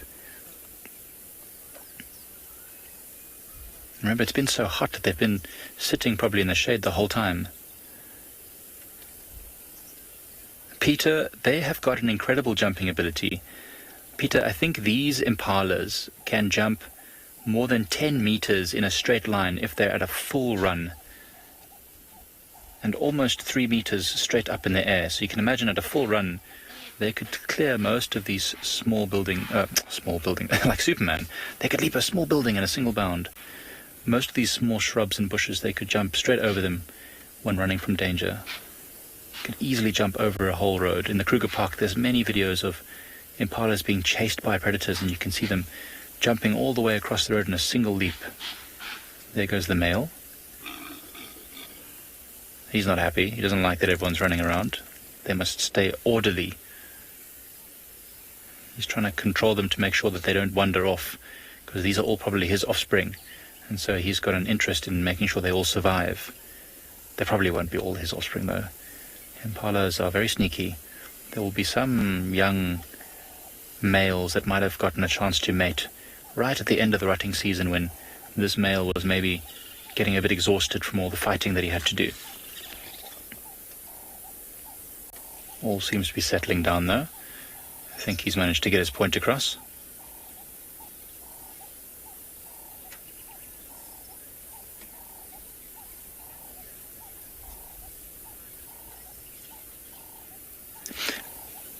Christopher, I like that question because they're often mistaken. Anyone who comes from the western part of the country or has been to East Africa and done safaris there will often call gazelles, which is what a springbok is. A springbok is a type of gazelle, and an impala is an antelope. Now, they're all more or less the same, except that gazelles are generally smaller and usually more colorful than the antelopes. And also with antelope, they, like impala, the males have horns, the females do not. Whereas with springbok, both males and females have horns. Now, physically, the horns is not the only difference. A springbok has a dark black stripe and lots of light markings on the side of its body, whereas and it has this crest of fur that they can raise when they're running around and jumping, like what these impalas were just doing. The impalas don't have that. Impalas are this reddish color, this dark red on the back, or the dark color on the back, the lighter stripe in the middle, and then pale on the belly. And they're a bit larger as well. Impala is almost twice the size of a, well, not quite twice the size, but certainly much larger than a springbok. But otherwise a pretty similar animal. They both feed on grass. Impalas can also eat leaves if they want to. Springbok generally only occur in grassland areas, so they're mostly grazers. But a nice question. Impala actually have one other adaptation that makes them unique compared to springbok, and that is, if you could see some of those youngsters there standing out in the open, you can see that dark marking on the bottom of the back legs. That's called a metatarsal gland. And that metatarsal gland, we're not exactly sure what it does, but perhaps you see these young ones on the right here. I don't know if you can see those heads starting to run around again.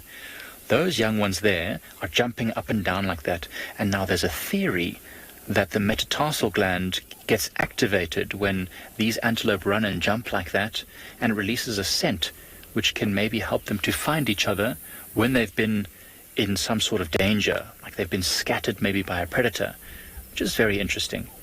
I don't know how we can properly test that theory, but it's certainly one of the theories.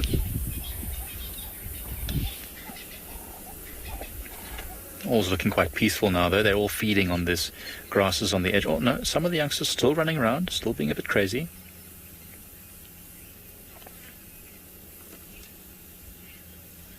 Jin, that's another excellent question. Now, the two terms are often interused, stotting and pronking, but as far as I understand it, and I'm not sure that I understand it very well, but as far as I understand it, Pronking is what springbok do when they jump with all four legs off the ground at the same time, arching their back as high as they can and jumping straight up.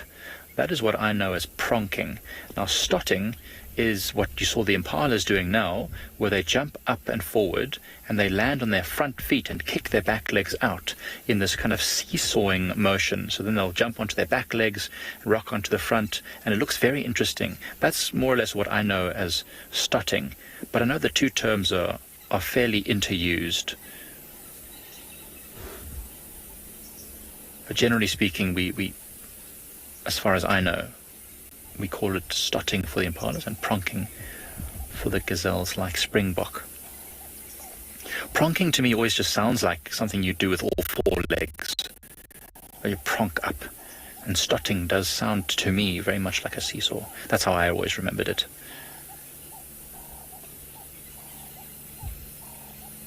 But both are doing a similar thing where they're showing off their fitness and strength, not only to a predator that might be watching, but also to potential mates and rivals. The higher I can jump and the longer I can jump for, generally speaking, the stronger and fitter that I am, meaning that if you try and fight me, chances are you are going to lose and waste a lot of energy doing so. Look at this youngster's running past again. Wow. That's really cool. So now you can really see that seesawing, bouncing motion. I don't know if you were able to get that, Gert. Yeah, that's really, really awesome. So that there is obviously also to do with fitness and using energy and strengthening their bodies, because these are all very young, so they still need to build their strength to be able to escape from predators. But whilst these impalas all do their practicing and their athletics, we'll send you over to Lauren, who's got some baboons.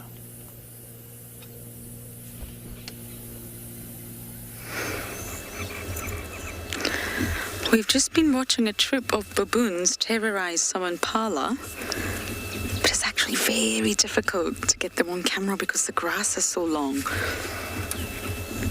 I'm at Kayamanzi Dam area, and this is where we had a very large troop of baboons the last time. I wonder if it's the same troop.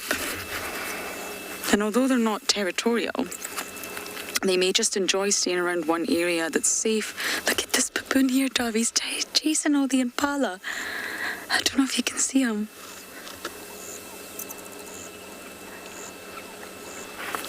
The impala are relaxed, but once he gets too close, they think, I don't trust you.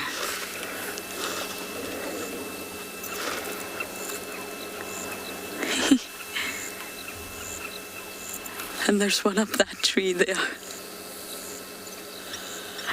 having a good old scratch.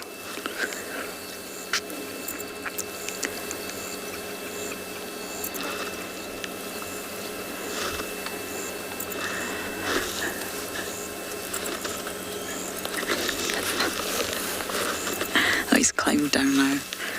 The sun is making it very difficult for us to see anything. Not for the baboons, of course.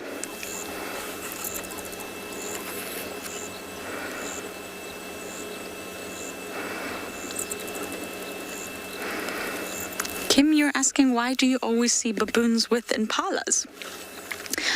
I'm not entirely sure you do. I just think they're not competitors. The baboons are not going to harm the impala are not going to harm the baboons. But out here anyway, in the Lowveld, I rarely see baboons with impala. They're just moving, they're just sort of crossing paths, shall we say. But the impala here look a little bit anxious. But I mean, baboons will eat sort of a wide variety of food. They're omnivorous, from fruit to grass, seeds, bulbs, invertebrates, even small mammals. Not impala lambs, that would be too big, but small rodents or a bushveld gerbil would be the perfect size, for example, or maybe a young dwarf mongoose. But because they do eat grass, then of course when the impalas are grazing, they're probably just both utilizing the same areas. They're just cohabiting the same space. Or maybe they just enjoy terrorizing them.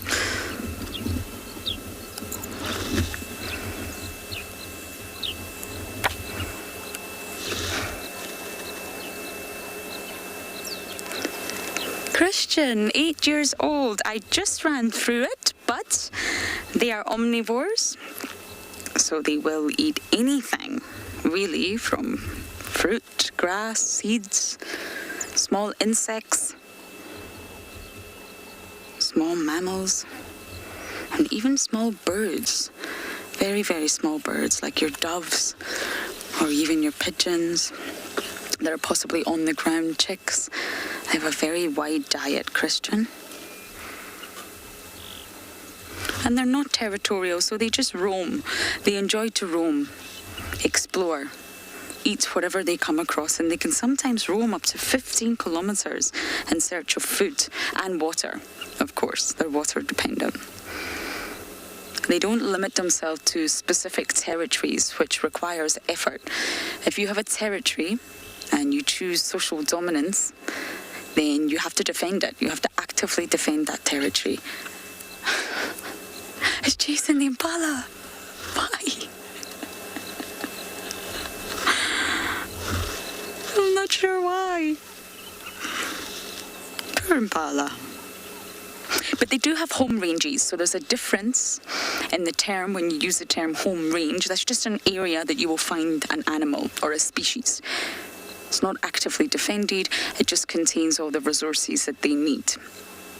Home ranges are very large, territories are smaller, and when you use the word territory, it just means that, again, it's an animal or a group of animals that are claiming an area as their own, and it has to be actively defended. We've got a bit of a catwalk going on the damn wall. Look at that one, that's a big boy.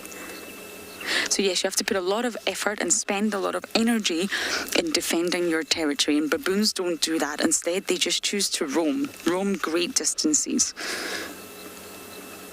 But often troops' home ranges will cross with one another. Not their territory, but their home ranges will definitely cross paths. And normally if they cross paths of another troop, it's a very vocal, aggressive affair. They will shout. They try to avoid physical confrontation, but they will not be happy. And it's normally they sort of fight over sleeping sites, if you like. That's the most valued resource next to food and water, sleeping sites. Safe areas where the troop can sleep. There's normally trees, because that's where they sleep at night, safe, away from all the other predators. And this is sort of what they really do protect. They protect their sleeping sites. They will bark, they will chase, they will also shake branches. They'll make a really large scene about protecting their sleeping sites. So I believe there's a carcass in the dam ahead, so we're going to bumble around and see what it is.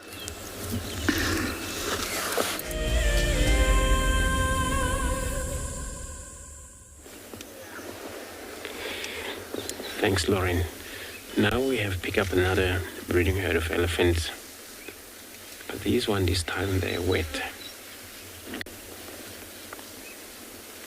And then I think also this is a different herd over here, because those one we saw, they were near Gari and they were heading west from that last position of quarantine, where now we're on a cheetah line, but Gari man, it looks like they're going to cross into the south, the boundary over here. We're right on the boundary.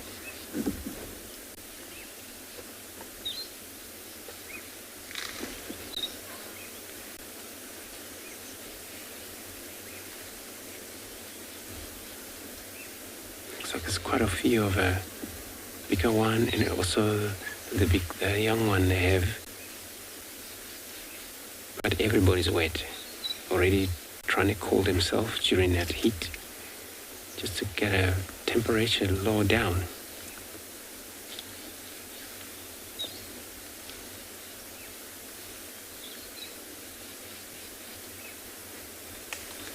These are one of the young males that they're still allowed to be in a group.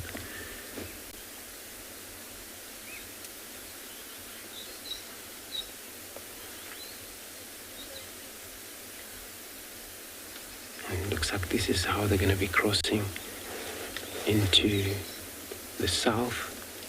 We're probably going to try reposition. Hopefully we got another good look at them before they disappeared. So all I do, I'm going to try and reposition.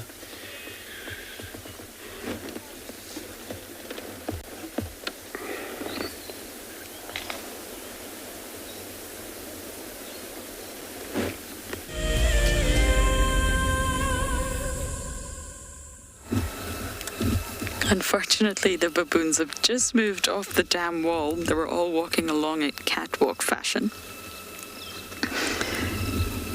This is one of the big chaps. I wonder if this is one of the dominant males. They have quite a unique social systems. And the sort of appropriate term is oligarchy. That's the name of their social structure. And basically they have a band of dominant males, not just one. There's sort of a number of dominant males, and they work cooperatively together.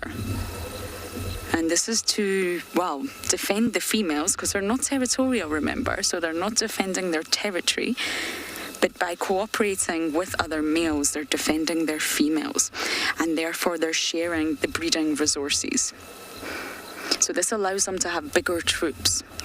The more males to defend the females, they can keep them, they can protect them, and then they'll have more mating opportunities. The female baboons are very promiscuous, and they can mate up to 100 times in one estrus cycle with various different males. So that keeps them very, very busy, but what that means is she will mate with different males. So all the sort of dominant males will get a chance to mate with the females in estrus, and this will increase each individual's breeding success.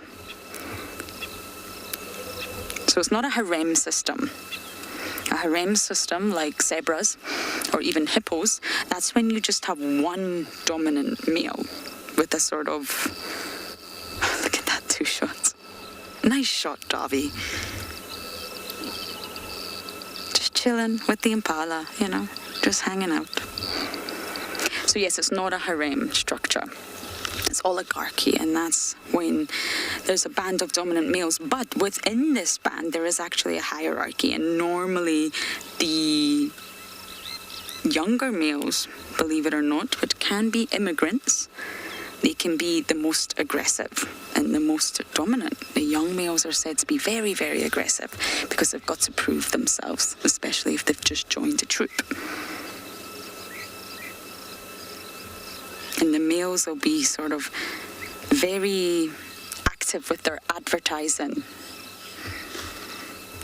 They will really display their dominance, and they'll show off their extremely impressive canines. The canines are not small.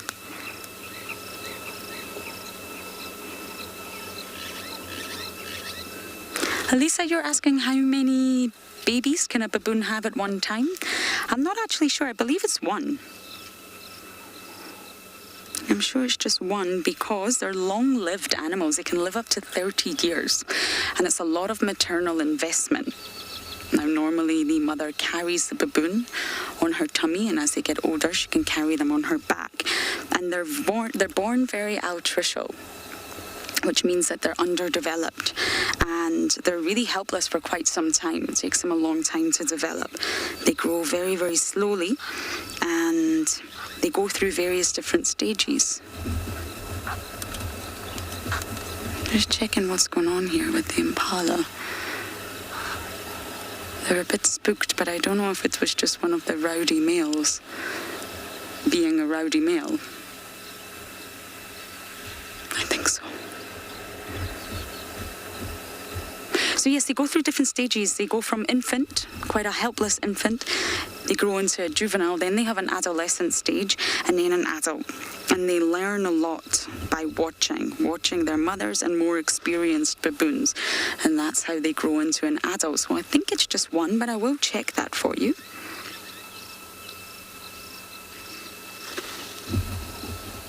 Normally, the species with that really high level of maternal care will have less offspring.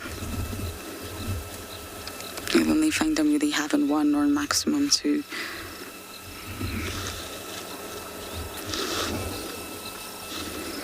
Now, when we first came to Kayamanzi Dam today, we saw something in the water that we couldn't quite identify, and a hyena was nearby.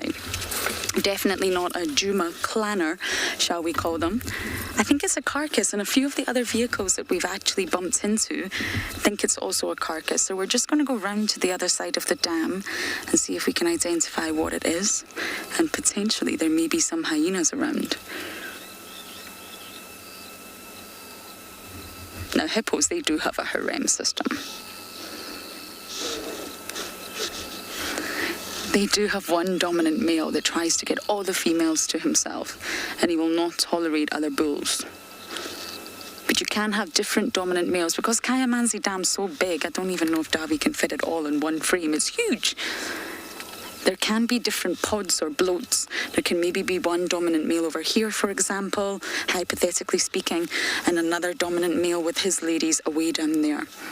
So there can be many different dominant males, but they won't be part of the same social structure. Okay, so I think we'll go round and see if we can show this carcass to you. I can't identify what animal it may be.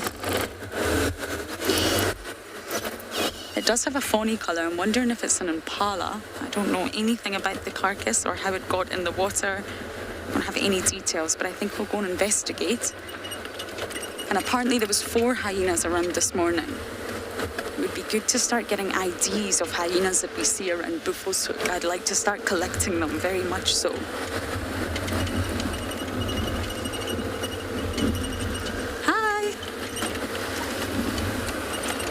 So it's just over here. I wonder, it may be gone already if the crocodile got its mouth around it. But let's just see if we can find it for you.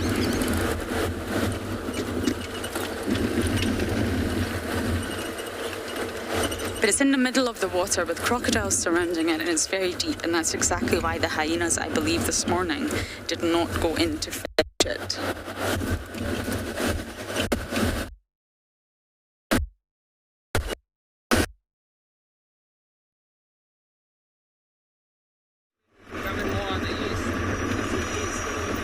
It came in on the north of us.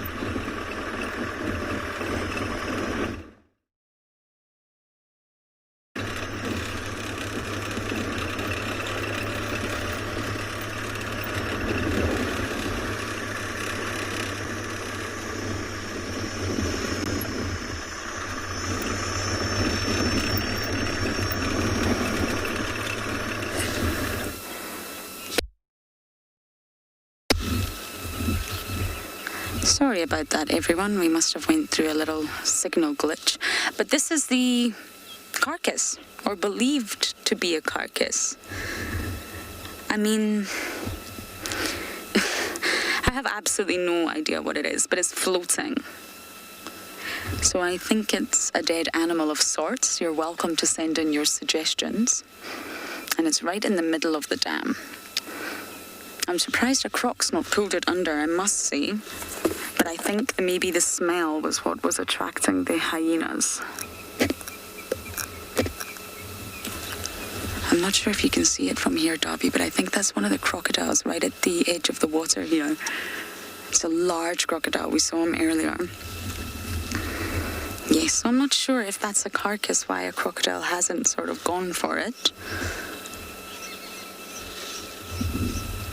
But there's some big individuals in here. Of course, when we go to Chitwa, there's Boris and Vlad.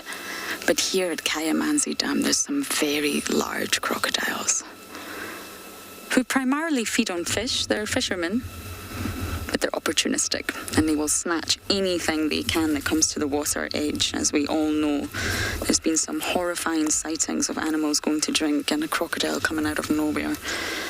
So I wonder if we just go to the dam wall and see if there's any hyenas around. I'd like to work on that mission with you all. Any hyenas we start to see in Buffelshoek, I know Michael Fleetwood, you're attempting it. Let's try and put together a sort of...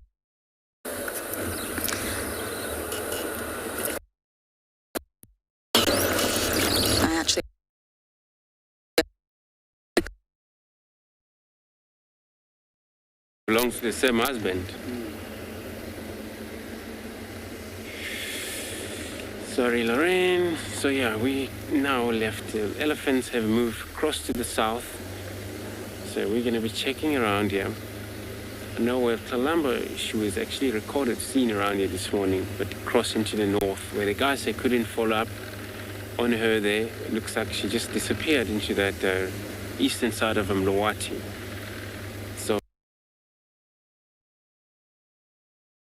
now I'm in the area just to see if maybe we get a chance of finding her or seeing the tracks that we can follow. Not sure how far she have moved into that morning, where the temperature at the time it was still low, but then it picked up much harder hot when it was rise up anything from 10 o'clock there. It was not actually easy for any cats to get up, move, but you know, they would use shadow to shadow through grasses like this. So this is what am I planning to do. So I'm gonna check around a few roads here and just to see the tracks, you know, follow this leopard, and then I'm sure she either move far or not far. And then, but all we, you know, it's so important if once you find the tracks, it's gonna be easy for me and for everyone who they're working around here, trying to find her tracks to able to follow her.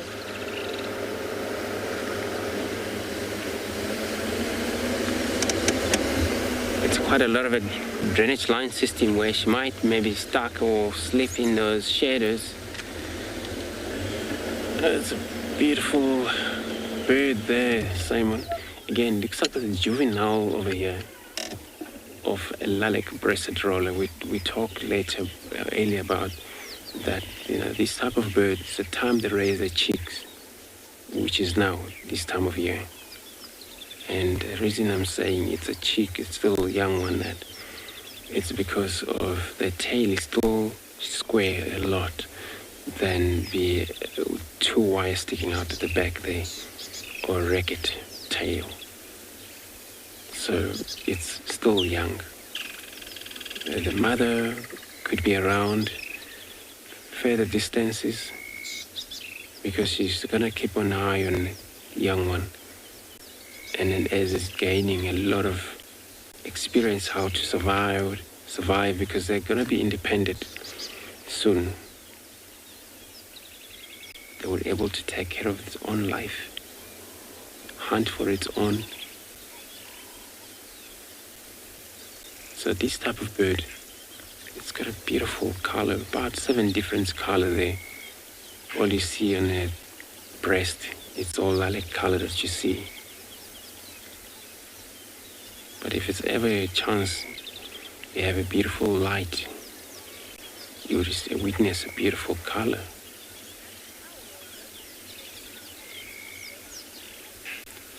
See next, not related to that. Most of the kingfishers, they are fish eaters a lot.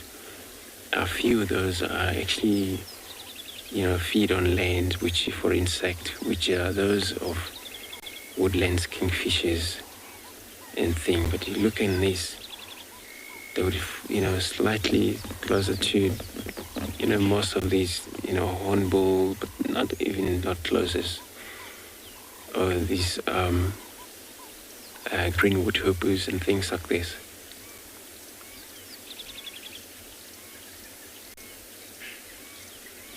So this bee is actually trying to make its call.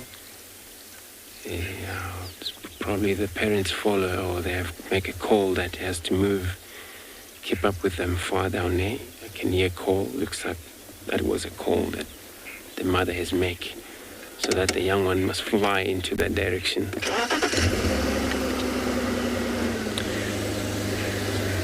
We're gonna move on.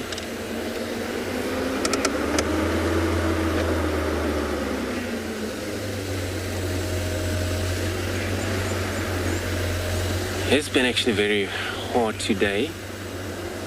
So those animals that they were in shade, this time since the sun, you know, it's slightly going down a bit, But anything from 1845 there, it's going to be a sunset.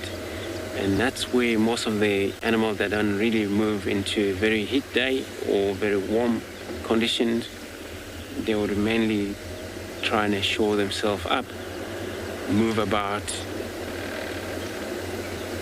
look around, do their hunt, their grazing, those types. Samuel, can you see some grass over here? So here we also have another beautiful bird on the ground, hopefully stays for us, which is a female double-banded sand grouse. And they mainly pair, but they're very sometimes well camouflaged, where when they're on the roads, they mainly freeze.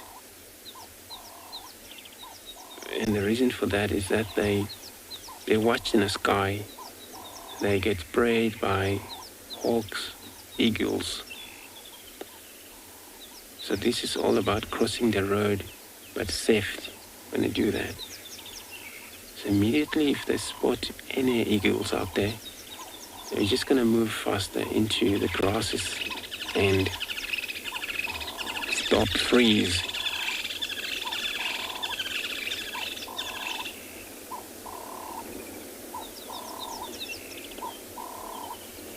There was a beautiful sound in the background. There was two of the woodland kingfishers that were calling,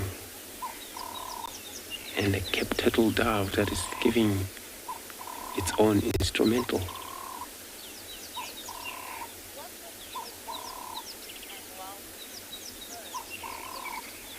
Kate, you're right. The pattern is actually great, beautiful in this bird.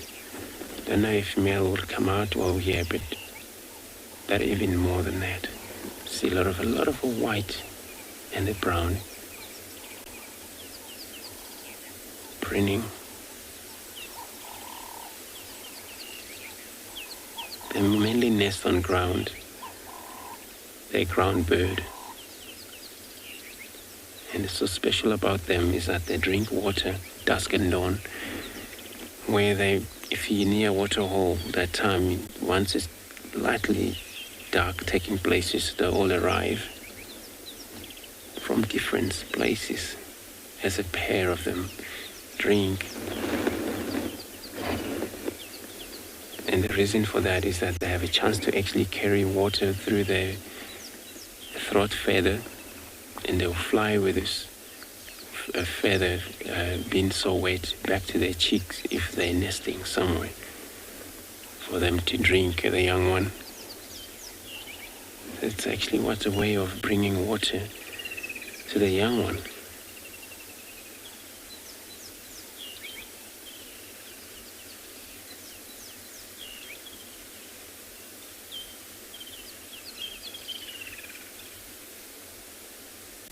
It just looked like a partridge.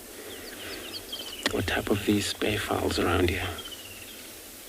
So they actually do move, but when they move, they lower down a bit. You hardly see the little feet they have.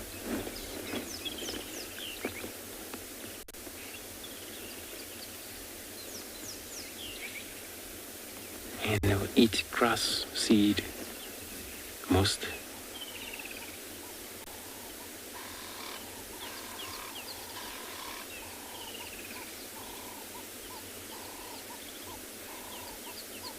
Can't stop turning itself, probably for all of a parasite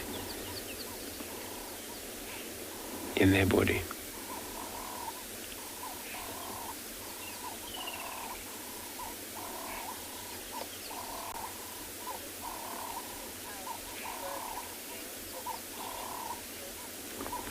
Kill. So you're asking what is the difference? So the tell is that the male is even a lot more kind of white patch you see than this one. This is only the difference. So there is a difference in color also.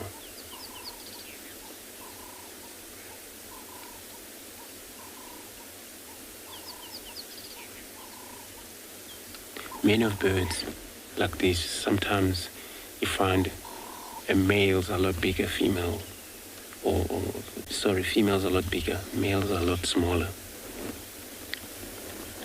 Where francolins, males will have spurs on the back of their legs, just a little sharpening, kind of like spiky spurs. See how it moves, but carefully when you do it.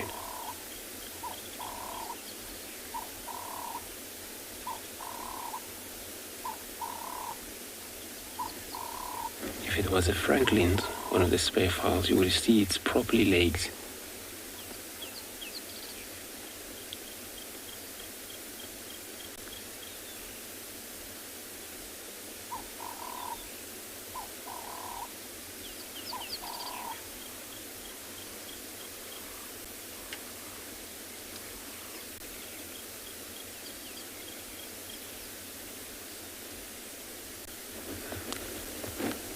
So they only drink that time of a dusk and dawn, so which means they won't go down to drink during the day. Hardly to see them, and I actually never heard of it. But I only drink whenever it's dark, little kind of like dark taking places, but not very late night, but dusk and dawn. As the dark take places, that's where they arrive into water. So that in the winter, it makes them fly far away for the water and fly back to their range or back to their cheeks. This is in the winter. Nowadays, these days, we're in the summer now, water's everywhere. Where no need for them to get around, all of them to take a drink.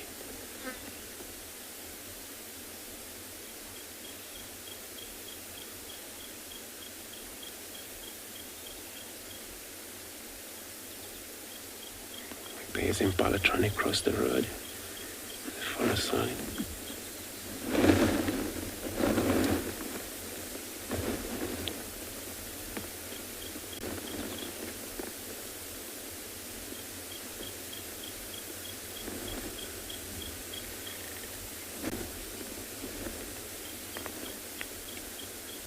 Yeah, looks like two male Impalas.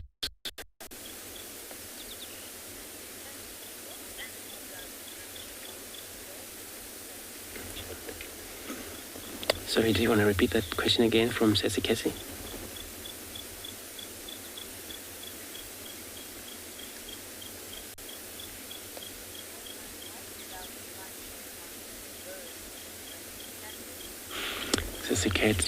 Sesikesi. So, quite a lot of small animals like this.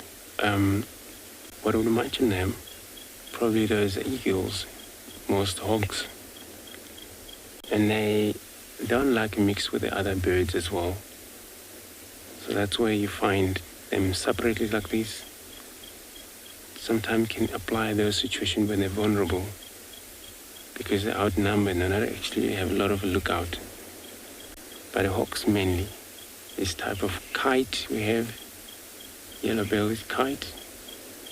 Most of these when they hunt, they fly and then they don't spend time and they take whatever they could and fly with them still alive. With many of other eagles, they land on the prey species and they kill them. Feed on the ground, mainly when they take it up, it's when they have eaten already in it.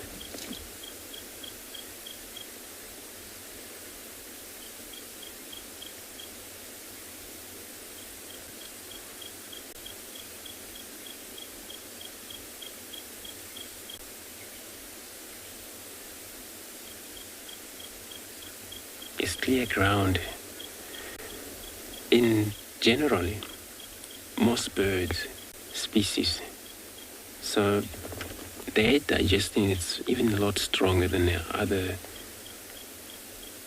most animals, which they can digest things that are so hard, like stone things, from the ground. So I'm going to leave this bird here, doing my search.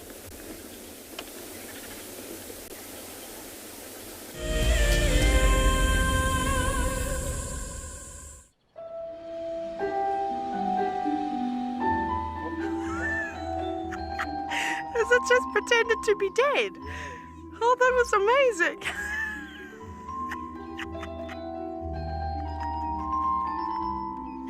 I can't.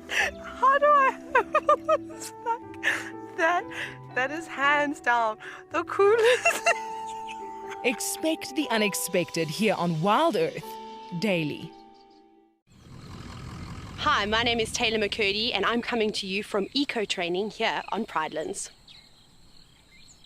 My most favorite animal in Africa has to be the elephant that's behind me, and this is Kumo, you'll meet him.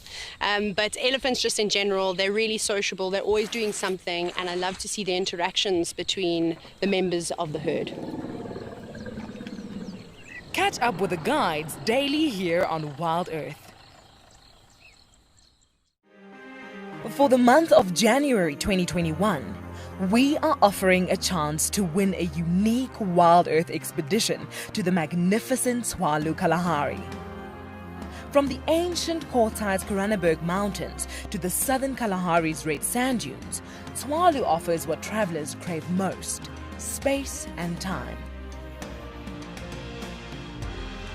The winner will explore this landscape in a vehicle, on foot, or on horseback, with a chance to go behind the scenes with WildEarth and of course meet the meerkats. The prize includes a 3-night stay for you and a friend at the luxury Motse Lodge, including flights from either Johannesburg or Cape Town. Open to all WildEarth explorers who have signed up before the end of January 2021. Terms and conditions apply.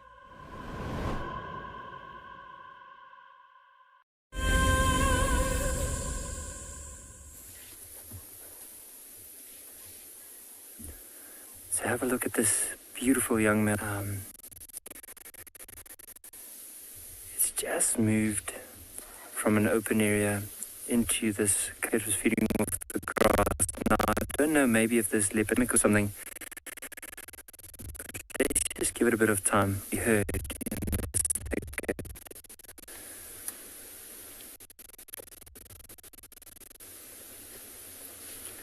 Now what we can do is just try and reposition a bit, because this bar might be in the way just from the angle with the vehicle. So just hold with us, move a little bit.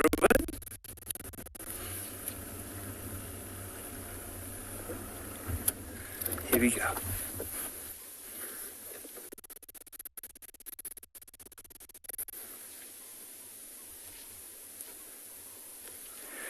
So just notice the way that he's sitting down. So there's an open area just off to the left. And I wonder, and I can even see a herd of impala, so he might even be just sitting here and observing, patiently waiting to get dark before he... Now, this male is probably close to 2 years old. And just judging by the size of his head, the size of his face, and with him, he is very much capable of catching a young impala, and especially now this time of the year, there's a lot of babies around. He'll patiently be waiting. So we're just going to zoom out into this open area. The impalas are a little bit further off, so we won't be able to see it, but just the open area on this side. Just showing you the open area now. As we mentioned, you can't really see the impala, but they're further off to the left of the screen, and there is a massive open area for this leopard to cross, so maybe what he can do is just wait for it to cool down before he even attempts that.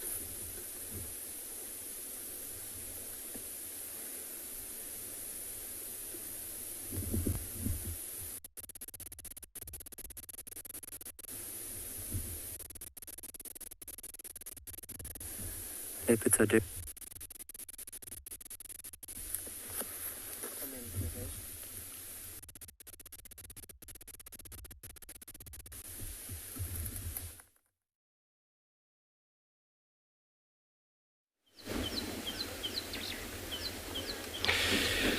Sorry, Ngala, about that.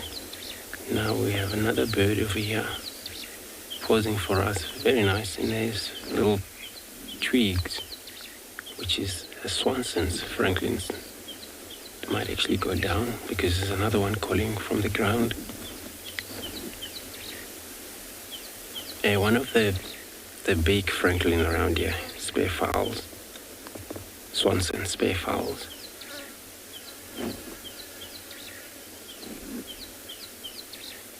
So most of that heat, you see its beak,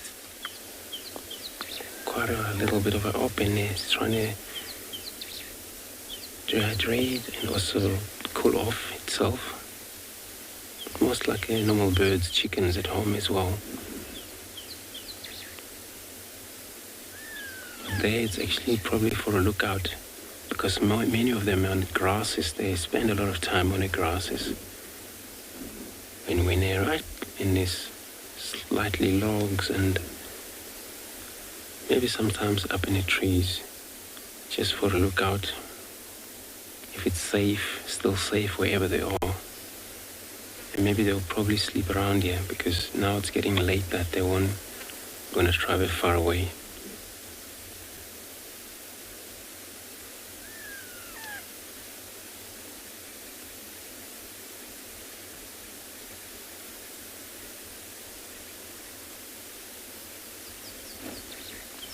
Trying to balance it. Where breeding season is mainly anything from November, August, somewhere there. They can lie anything from 12 to about 13 eggs sometimes. And they're slightly pinkish, but on the ground.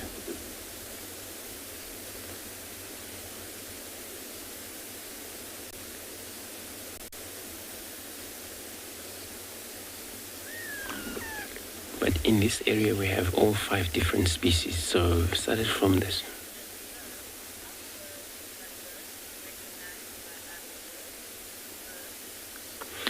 Well, yes, it is. And what any calls that they make, especially Franklin, there's quite a lot of difference of them. So, calls they make, if it's the same species, they're able to notice that. But if it's also a bird of prey, also know that.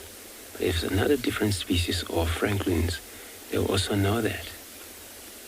And they're hardly to mix with the other different birds, swans and spayfowl. If it's a chance that for other species of Franklins to come and join, not a problem. But you will see they eventually will separate. Each group leads its own way. But there, it's recalling on the call that is happening around here, where it's another, the friend that is on the ground probably lost its visual right at the top. So it's calling out.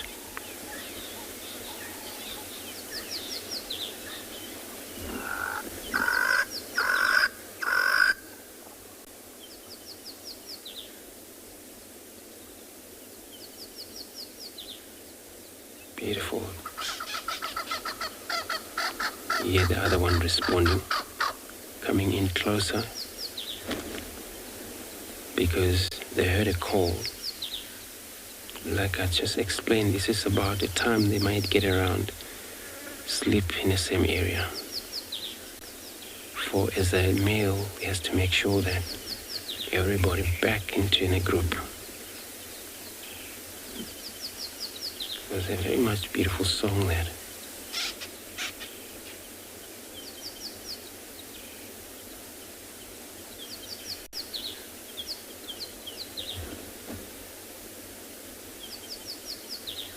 We always talk about the red face they have as an alcoholic bird, but they're never an alcoholic bird. It's just kind of a nickname when you're out here. You kind of like put some few names on the animal around. So they won't actually do a lot of movement at night at all, unless if they get disturbed in full moons they're able to fly. But many of these birds, they don't do a movement at night.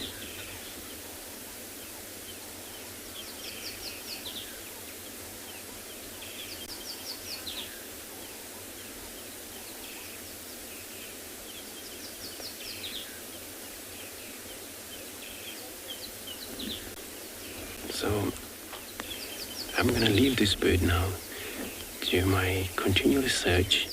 I'm going to be sending you over to NIKKI with a leopard.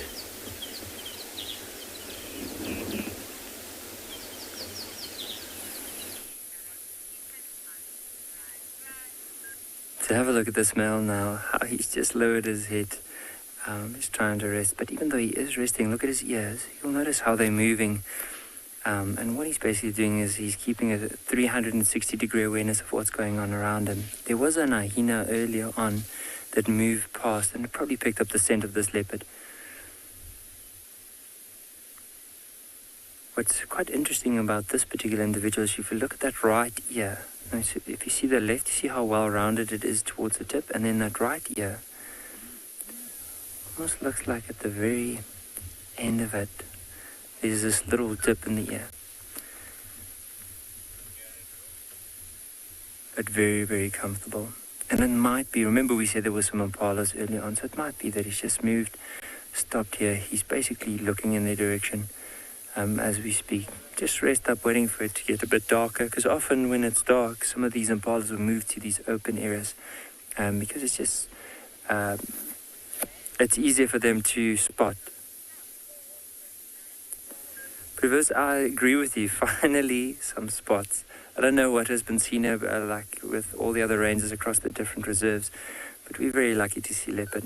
And as I mentioned earlier, it's one of my favorite animals as well. Zebra, of course, being my favorite, and very close to that is something like a beautiful leopard like this. Especially this male, being able to see how it, especially since we started Safari Live, how much he has grown until now. It makes it really special. Look at the color of those eyes. Do you enjoy the colors around the chin and the nose? And of course those long whiskers on the side of the face.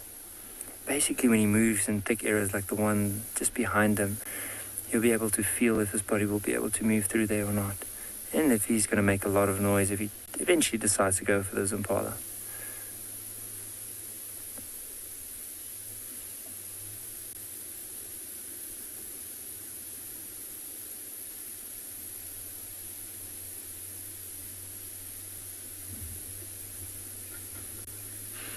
Have a look how the wind is blowing. You'll see the grass in front of him is moving.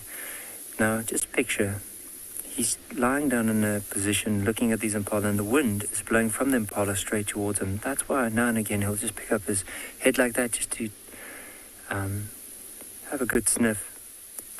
Basically just like figure out how far they are. You can see them probably, but also you'll be able to know by smelling them how far, how many.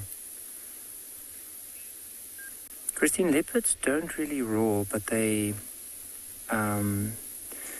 have this sawing sound, like a. So it's more like a saw than a roar. The lions are the ones that are more capable of doing that.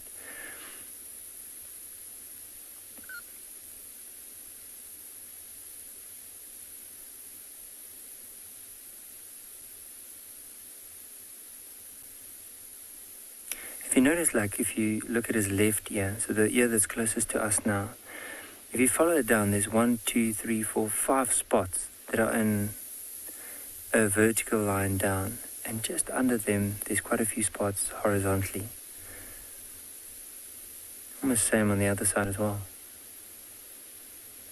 Now every single leopard has a different stripe or spot pattern.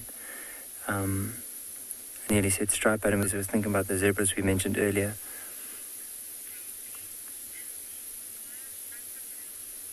So for now, we are going to spend more time with this leopard, see what he would be up to. But in the meantime, let's head across to JP with the bird.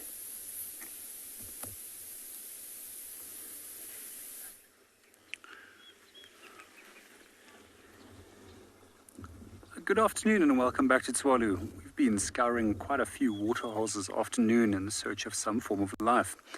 As it's been an incredibly warm day, we eventually got back to Tswalu Dam. We've just located on 2 southern African shell ducks. It looks like the same pair that we found a few days ago, as the female has got quite a lot of white on her head, and the white pattern is amount of white is normally variable between individuals. Male, that's a little bit further towards the left, has got an all-grey head. In Afrikaans, we refer to these as a koperend, meaning a bronze duck, because of overall bronze coloration which they have. For those that have only tuned in for the first time now, these ducks are quite unique in their behavior. Unlike other duck species which use a wide range of different areas to nest, these actually will make use of aardvark burrows. For those of you that don't know what's an aardvark, it's the local name for an ant bear. An ant bear is also known to provide home to quite a few different mammal species, which will utilize those burrows as their home. However, the aardvark only uses it for a very short period of time.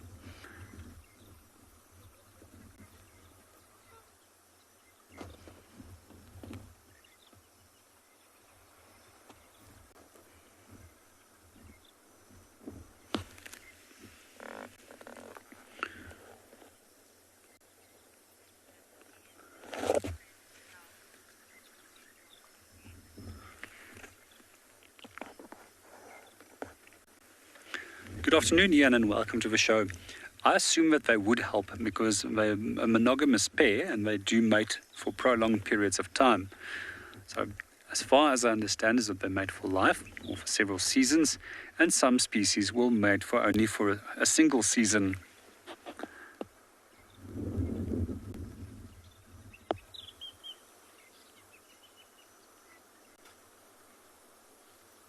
Quite often where you do have monogamy, where a pair has a committed period of time that they will spend with one another, there will be some commitment between the male and female.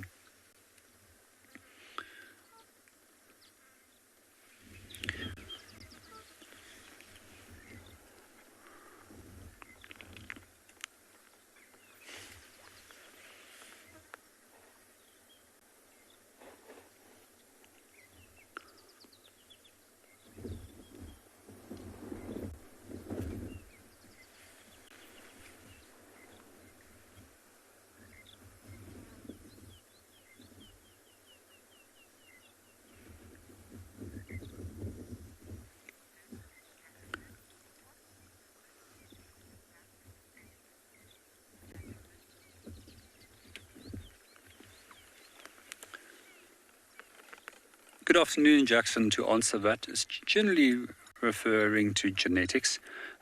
That's just been chased by a blacksmith lapwing over there, but just got a little bit too close to its nest. I can see how incredibly aggressive these little blacksmith lapwings can be at times when it comes to protecting eggs. Coming back to the question, it boils down generally to genetics. However, within South Africa, it is a word that's quite interchangeably used and quite often incorrectly used, as that we have no species of geese in South Africa. Neither is there any species of geese, with the exception of one species, which is known as the Ethiopian teal or blue-winged teal, which we find south of Sahara.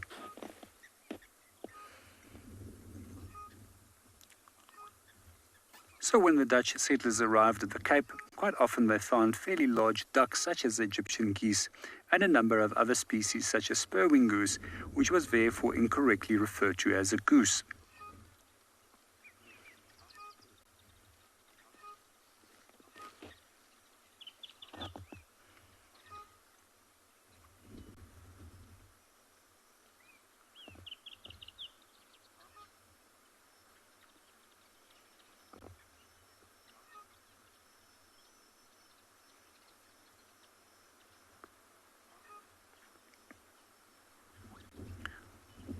At the moment, it's such a beautiful sight, especially to see the beautiful sunlight bringing out their colors.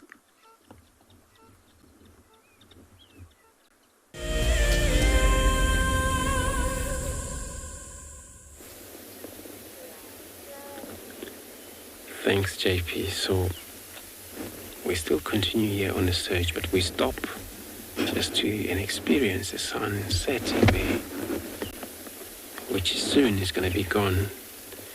1845 from this last position we are right now, it's going to be gone.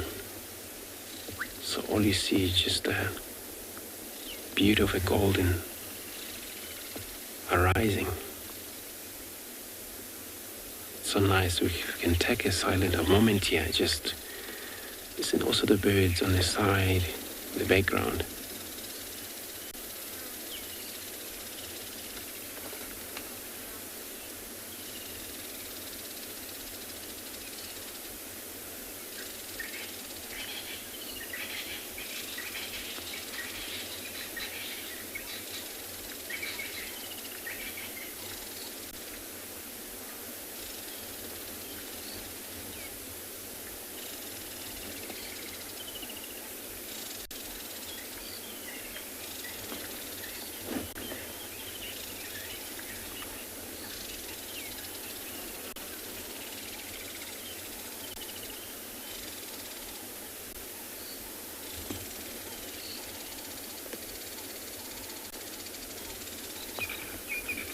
such a beautiful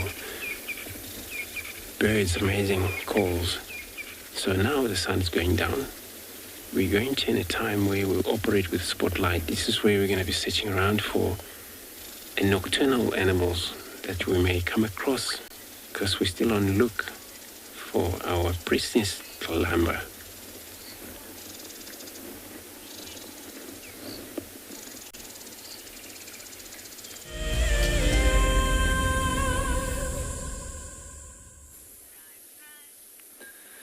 Looks like he's slightly more awake at the moment. He's been keeping his eyes open, scanning quite thoroughly at the trees in the back. Now, there are a few impalas now moving, and I think that's probably what caught his attention. Also, a hyena around. So see the direction he's looking in now? Early on, there was a hyena down in that area. But it has moved away from this, from him. So we'll just have to spend time here and see what will he be up to. Is he just going to lie down for the next little while? Or is he eventually going to get up and start moving? And even today we have such a beautiful sunset over the Drakensberg Mountains in the distance. And it is cooling down after quite a warm day today.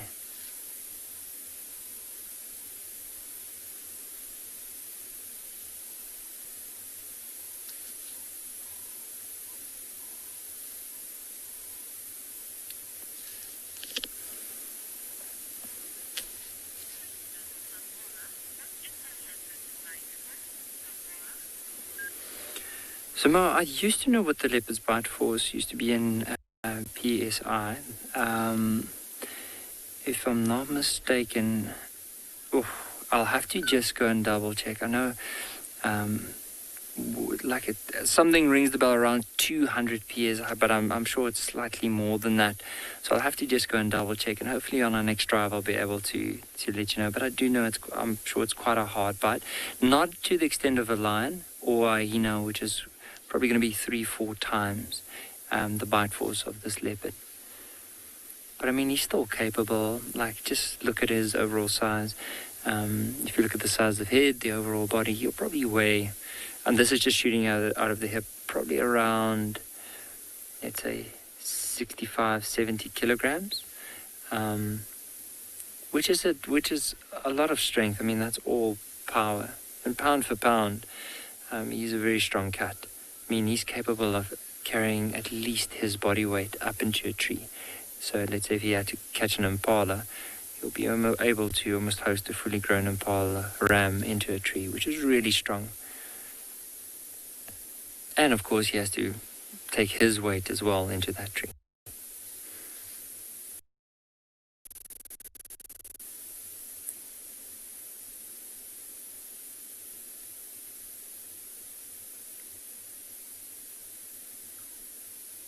I just love the noises in the back, like all the birds. I can hear Cokie Franklin in the distance.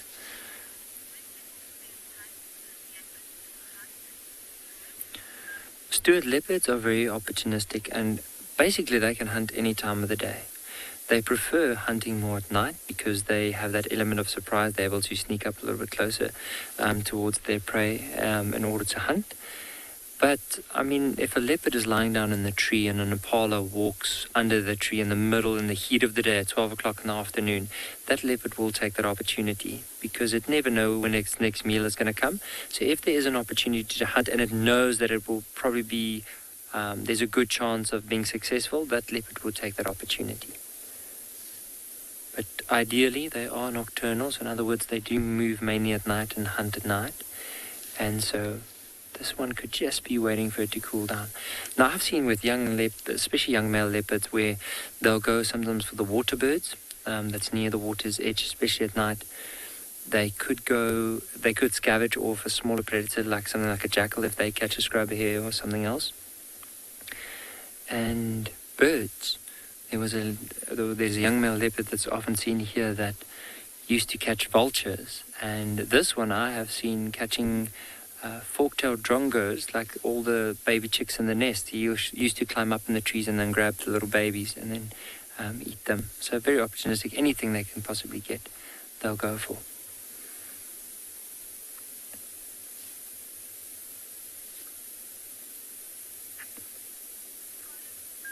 quick link. Let's head across to Tswalu.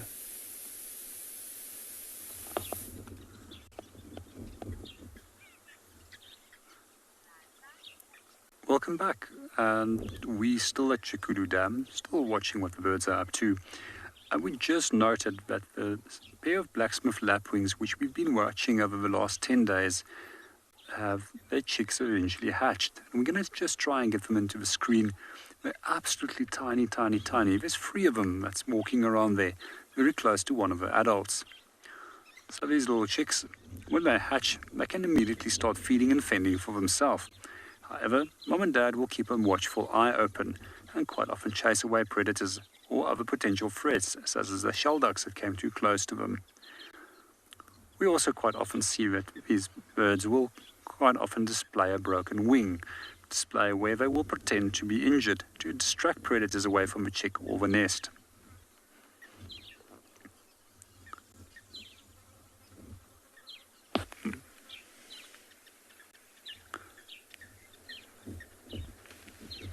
Let's come on to the springbok.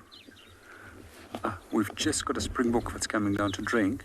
It's a female, which is coming closer, and you can see she's very, very cautious as that she is approaching. You'll always notice them looking from side to side and being very cautious that there's no predators that's hanging around the waterhole.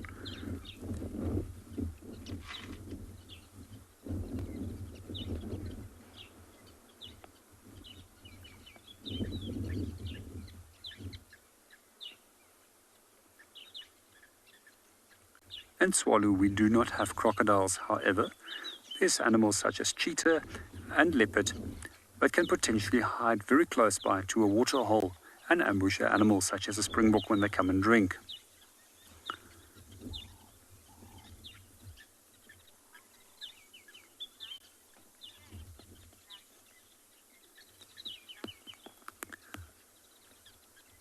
Good afternoon, Lisa, and welcome to the show. And I've just looked at your comment about how excited you are about these lapwing chicks. I'm equally excited in seeing them, knowing that they've been sitting for almost the last 10 days on those eggs. And I just love those little bundles of fluff.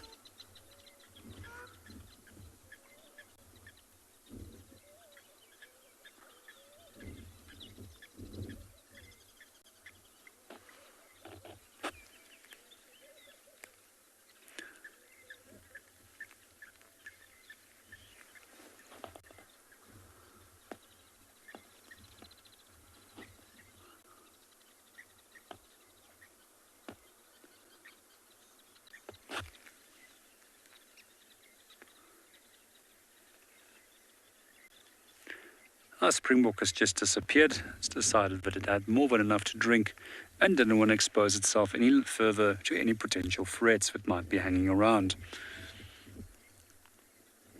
We're just going to watch those little blacksmith lapwing chicks and see what they're getting up to.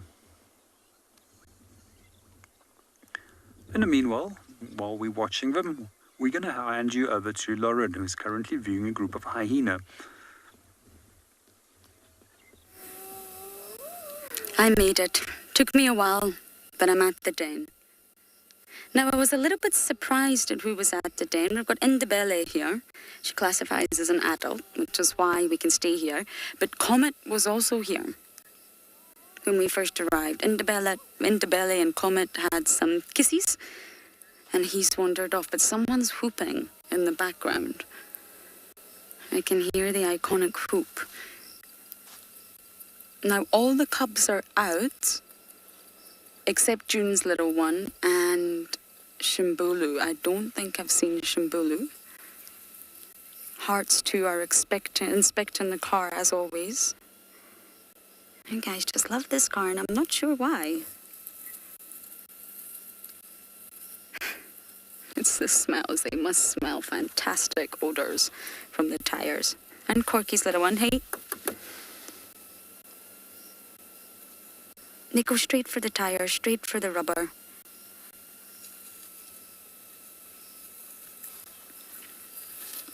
We've got Ngwazi here, so it's just Shimbulu that's missing. Ngwazi, you are a lot bigger than the others. Nope, These cars are already not in great condition. You cannot lose a car to a hyena. Don't bite. Nope. I'm just going to move in my seat. I wish I could send the odor of hyenas through the screen to you all. They have a really strong scent. It's nothing like wild dogs. It's nothing like lions. I think it's lovely. I love the smell of hyenas. Kenya, that's a good question. I highly doubt it. But I do think they are familiar with humans. Not me per se, but the human form. They're very curious individuals, as you all know, and they regularly walk through camps. And I'm not just talking Djuma or WildEarth camp. All of the camps around they will walk through. And they're used to encountering humans on foot. I've had some wonderful sightings on bushwalk with hyenas on foot. I don't think they fear the sort of bipedal man, the human form. So I think they're used to the visual. They're very habituated to cars, but my voice, I highly doubt it. I think they're probably used to humans talking, that sort of pitch that they can hear. I mean, the human vocal range will sound very different if you're a hyena than it will if you are human. But I don't think they recognize my voice. Cars, on the other hand, I think they do. Because they rely so heavily on their nose, so heavily on their sense of smell. I wouldn't be surprised if they recognized individual cars through scent. Oh, that was a lovely yawn. This is a perfect end to the drive for me, considering it is the last drive of the year. Can you believe it? We've made it to the last drive of the year. I wouldn't want to be anywhere else. Now, I've been here the past few days, as you know, and I haven't seen June. But we did see Corky last night with her little one, with her daughter, and that was great news. So I think they all come and go from the den as they please. They avoid the hot days. They become more nocturnal. There's a bit of a daily shift. And otherwise, they just come and go as they please. They maybe come up at 3 in the morning and go away by 4. But with the heat we're experiencing right now, that's why we're not seeing them so much. It just gets too hot too early, and they'll wait till it cools down. But we saw Ribbon this morning heading into Little Gowrie, and I really hope she manages to get a meal. Any sort of meal.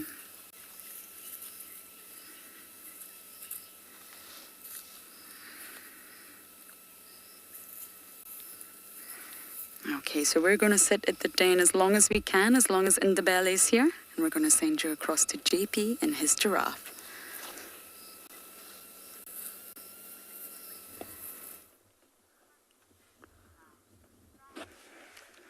Good afternoon and welcome back to Tswalu. We're currently sitting with a giraffe bull, as you can see, with little horns on top of a head, which is bald. So at the moment it looks very awkward because we're only seeing a small piece of the head, the neck sticking out below a low shrub. It is actually lying down. This is not a behavior that you quite often see with giraffe, and they only seem to perform this when they're 100% sure that there's no predators within the area. Quite often you'll see a number of them doing it, and most of the time they will all be looking in different directions.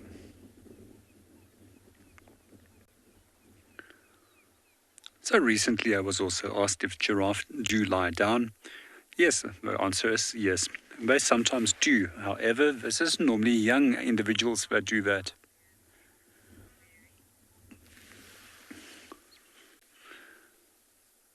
So what is the length of it?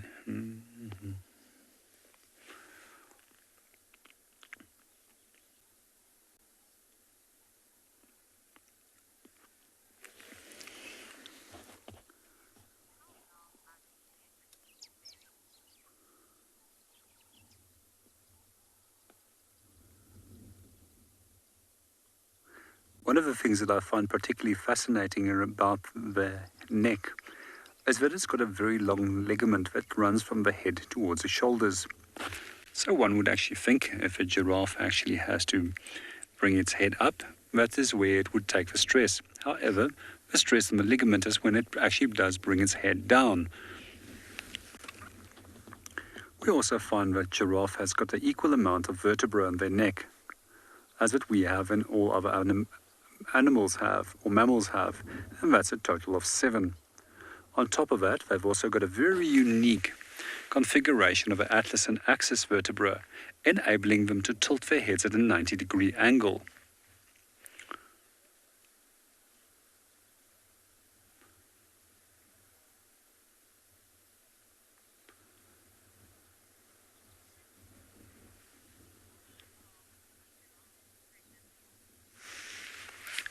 Good afternoon, Senzi, and welcome to the show. They carry for almost 15 months, that equates to 457 days, making it the ruminant, an animal that rechews its cud with the longest gestation period. I also find it quite fascinating about the process, how they give birth. Females will be standing in an upright position when giving birth, and they drop the young at approximately 1.5 meters in height. This enables the umbilical cord to be snapped and also triggers the young animal to take its first breath. When we do look at ossicones, the horn-like structures that we find in the head, those aren't fused to the head in young animals. It only becomes fused much later on. And this is to prevent that it can potentially stab into the skull of a young animal, or alternatively it would also be in the way of giving birth when it has to exit.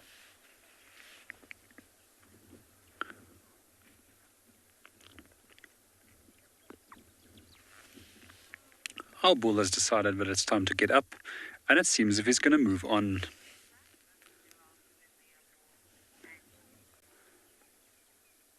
Good afternoon, Annie, and welcome to the show. When they are born, they are approximately 1.4 meters, 1.5 meters in height, precisely the same height as which the adders are, so that they can drink.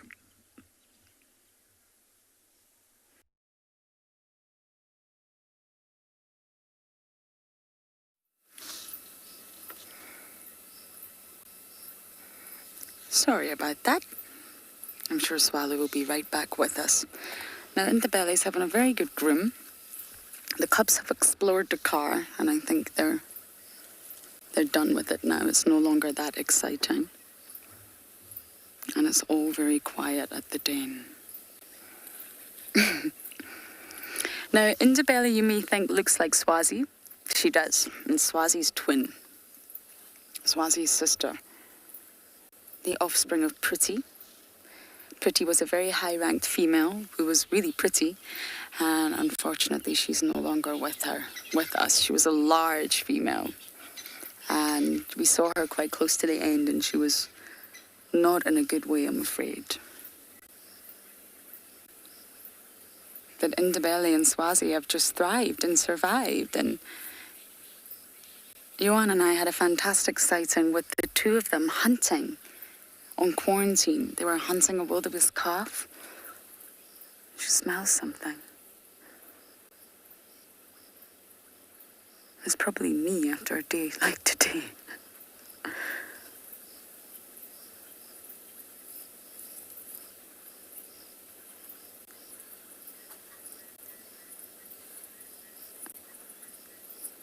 But she's still got her perfect ears.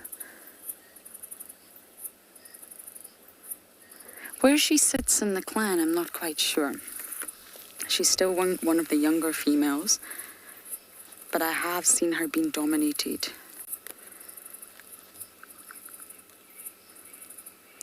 She was born in 2018, so she's over 2 now, so she's still a sub-adult, but she does get dominated by Hart and Intima a lot. I haven't seen Ribbon do it. Kimberly, no, it's all unique. Completely unique to each individual.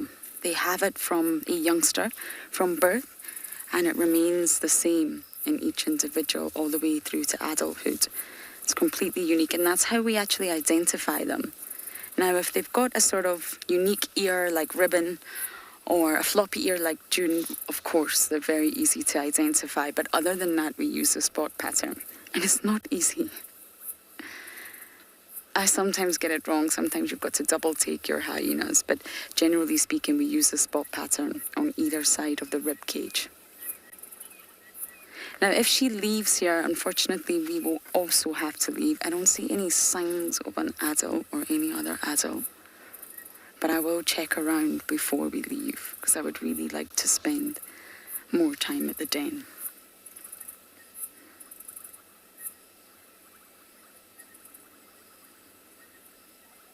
Now, we saw Andrew actually saw Hart with her pair on the road the other day. So she's taking them, she's mobile with them. I think Interbelly's walking off here.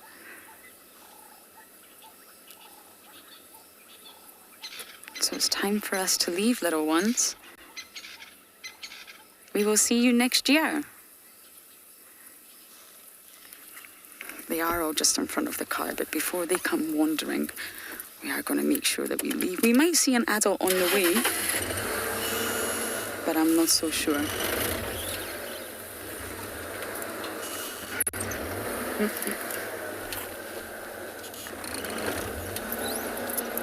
It's never a tricky place to reverse out from, bear with me.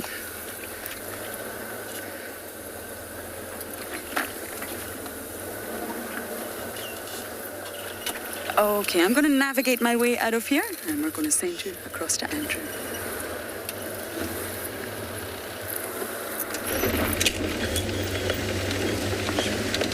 Thanks, Lauren.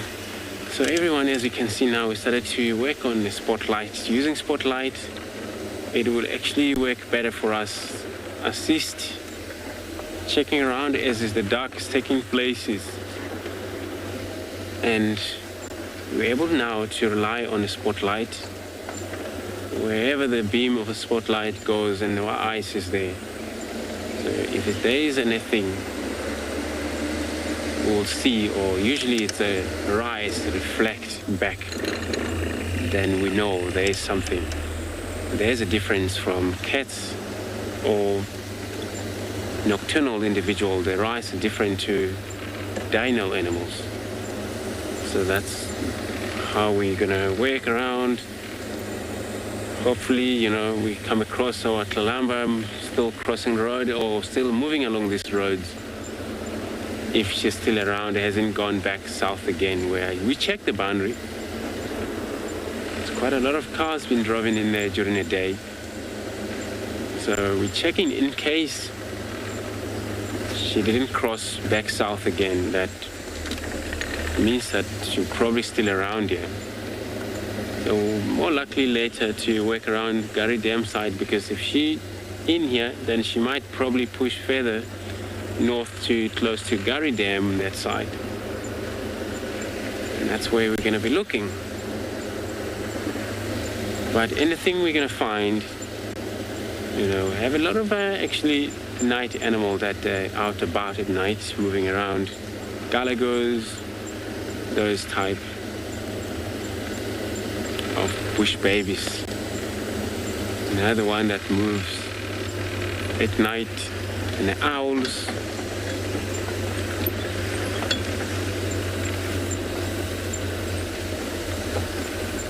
Vicky, you're asking if I'm afraid of driving at night. So no, I'm not afraid. Actually, I love it so much, and it actually can be scary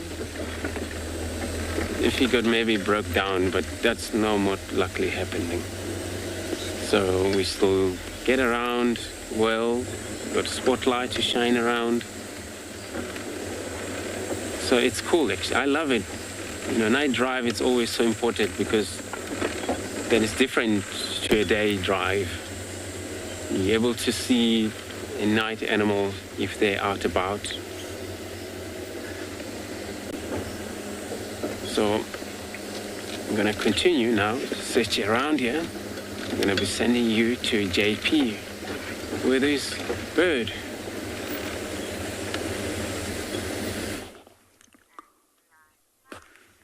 Good afternoon and welcome back. we at Tswalu, we just located on a common scimitar bull, which is one of my favorite birds.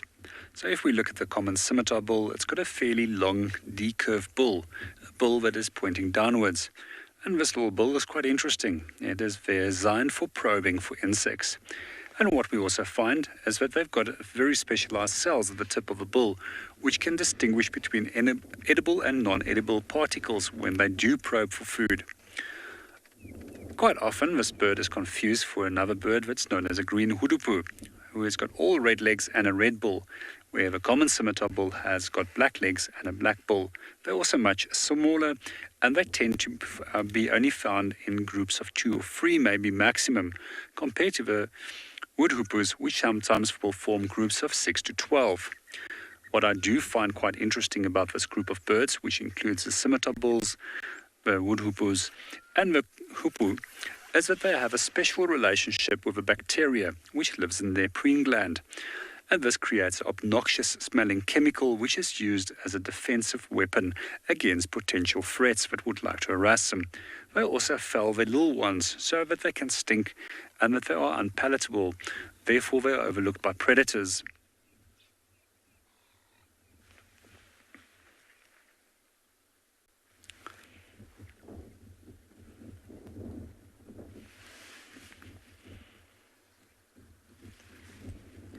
Unfortunately, our bird has just flown off. In the meanwhile, we're going to take a small little drive and see if we can position somewhere on one of the beautiful dunes so that we can go and enjoy a sunset.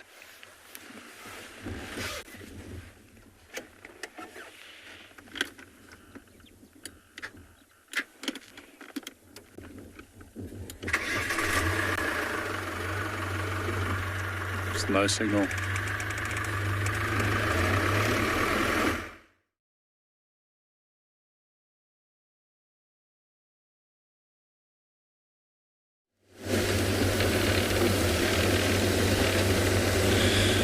Sorry about that. Right, so we're still on search. It's actually some of the 2 grass cut road over here. Can't be clearly to see what has been, what has walking, because the key now is actually not only to find the animal, but is to find the tracks. So even at night, you wish to find the tracks, then you know what you're doing. Where a lot of time, what we come across is that you do find animals without seeing the tracks. This is when they just appear on the road from anywhere, or it happens you just miss the tracks, and then they were not far away from that. So there is a chance to spot animals straight away without seeing any tracks. But you find a track, it's a key. It's how you find them. And it always says that the minute you miss the tracks, you miss the sighting, you miss that animal.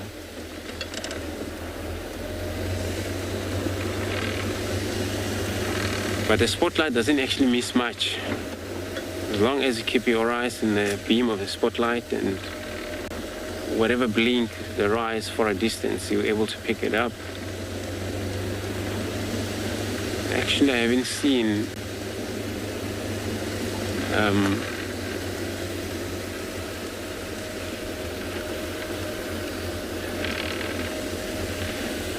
so many want to know what is my favorite memory as a guide. So, well, at some point happens a while ago that actually was unforgettable for me, because I don't think it was nice though, but it's something that I won't forget. You know, this is kind of a stalking situation we were just talking about. It happens, but then at night, and there was heavily pouring rain, where all river was flooding and no roads. It happens when that rain starts. We were actually on game drive, and we didn't notice it's gonna hammer too much. And we stuck just before the camp where Now all signals down, all comms are down. Can't reach the camp for help. Now I have to, or nobody can help us, otherwise he has to sleep there in a pouring rain with a guest. Then I have to walk from the camp, from that position of a stocking area to the camp, where it was like 4 kilometers at night, pitch dark. I don't have a spotlight or light. The rifle that I have to leave it with my tracker there, so because he's the one with the guest. And then I walk back to the camp. But I arrived safely. And then going back there again, this is where everybody know, oh, Andrew's got a problem. So it was nobody's actually fault then, because it was a failure of a comms that was not working due to the rain. So everything was down. Electricity was down. So, and it was actually the only thing that I worried about was the herd of elephants. If you ever run to them, then you don't know. They'll feel provoked, chance that you may get killed. So that was actually my memory out in the bush that I won't forget. But it was just over. But when now I started to think of what would happen if I would walk into immediately of elephants. I wouldn't mind lions or leopards, rhinos, that I wouldn't mind. But a herd of elephants with their baby, then you should worry about them. So I'm gonna carry on. This doesn't actually scare you guys, everyone, so it's all just gone.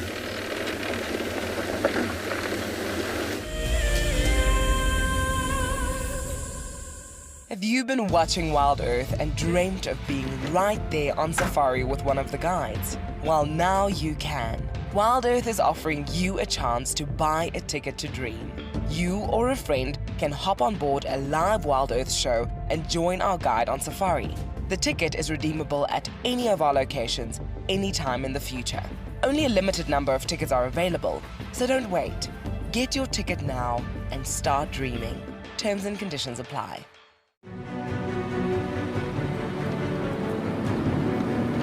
We've seen these ellies really chase wild dogs before.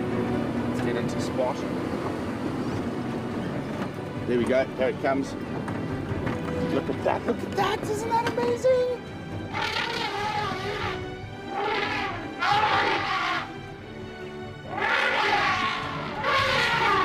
Expect the unexpected here on WildEarth daily.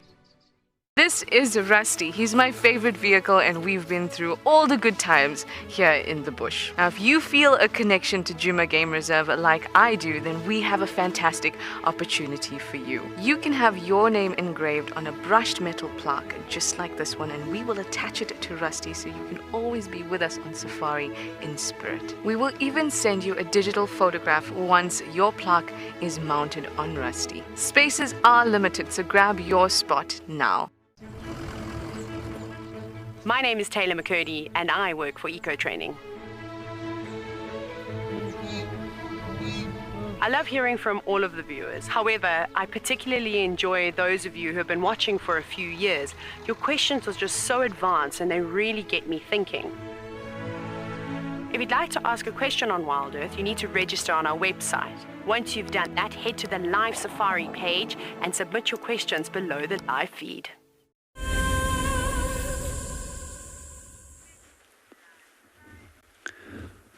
Good afternoon and welcome back to Tswalu. We're about a few minutes away before the sun sets on the horizon. And as you probably heard me saying before, the Kalahari has probably got some of the most beautiful of sunsets. A lot to do with a lot of dust in the air, the way that light filters through the angle from the atmosphere, and also the flat curvature of the Earth, which provides such beautiful sunsets. We're going to provide a few moments of silence so that you can just enjoy the sounds of nature and the beautiful sunsets which you can experience over the Kalahari.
Good afternoon, David, and welcome to the show. Yes, the golden hour is probably one of my favorite times of day in terms of photography, but it's just always beautiful, even to see animals in the golden light and the golden reflection that they often will create around their silhouettes. So quite often when I do photograph animals, it tends to always be in direct late sunlight during the golden hour.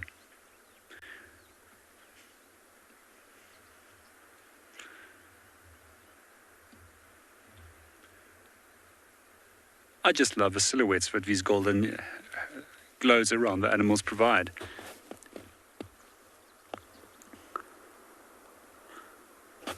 And secondly, I love sunrises and sunsets. They're the most special time of the day for me.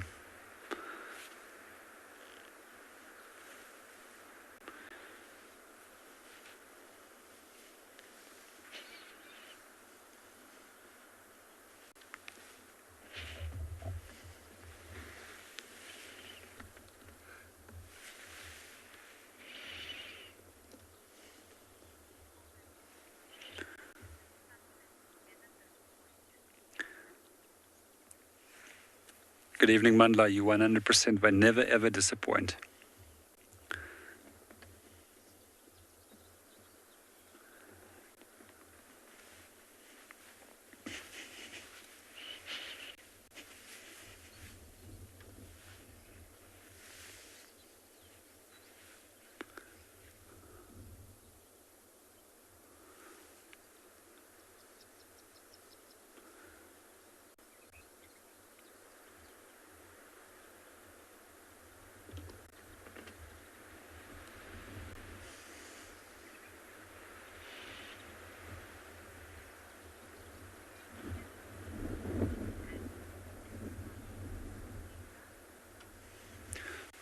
Good afternoon or good evening, Lisa. Yes, we do.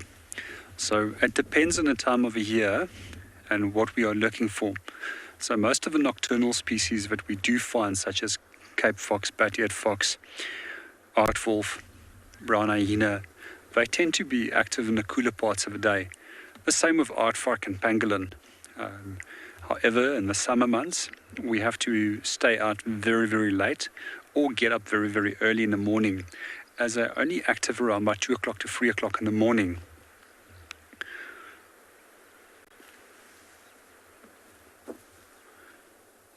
In terms of lion and leopard, lion is way more regularly seen and can be seen in both day as well as night.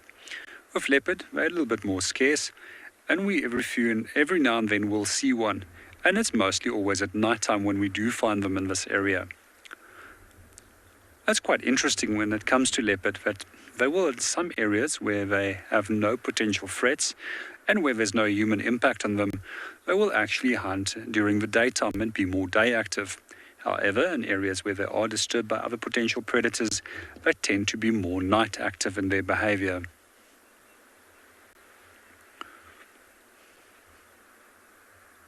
Some species, such as spring hare, they will only become active once it's really dark, and you also very seldom will see them when it's a full moon night.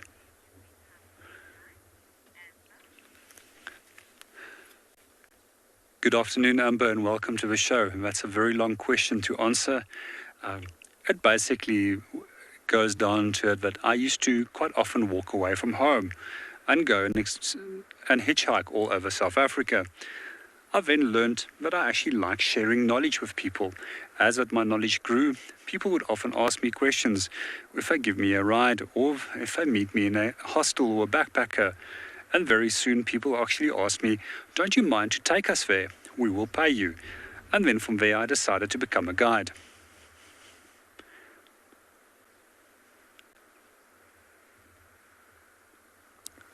But I also do it because I'm passionate about nature, I'm passionate about the environment, and I'm also passionate about sharing my knowledge and the beauty of our wonderful natural environment with guests.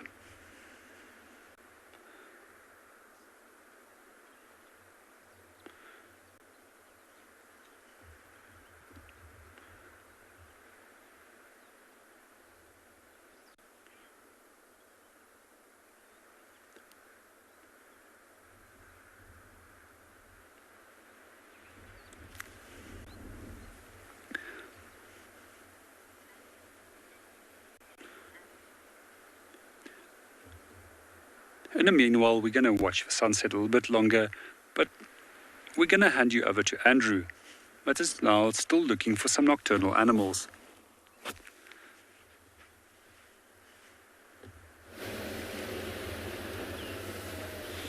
Thanks, JP.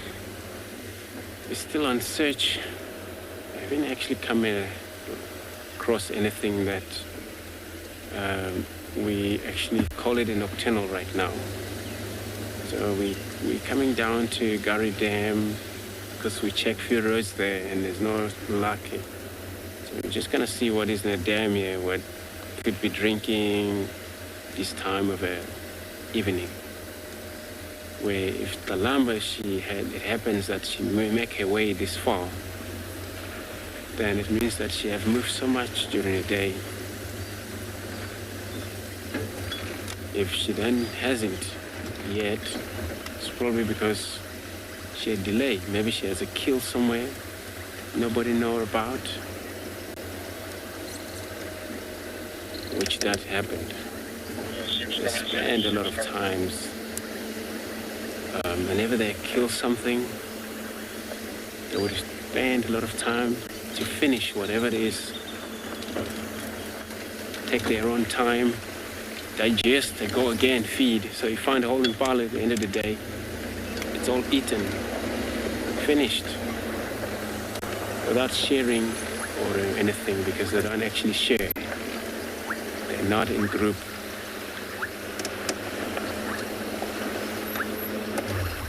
Stop here, Gary Dam,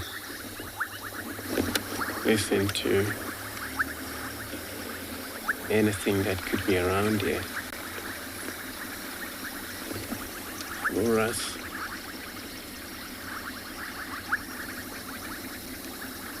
which I don't see anything, only here, all bubbling casino, the frogs.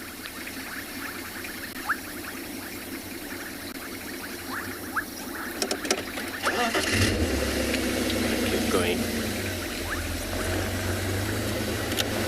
Check the western end of the dam wall.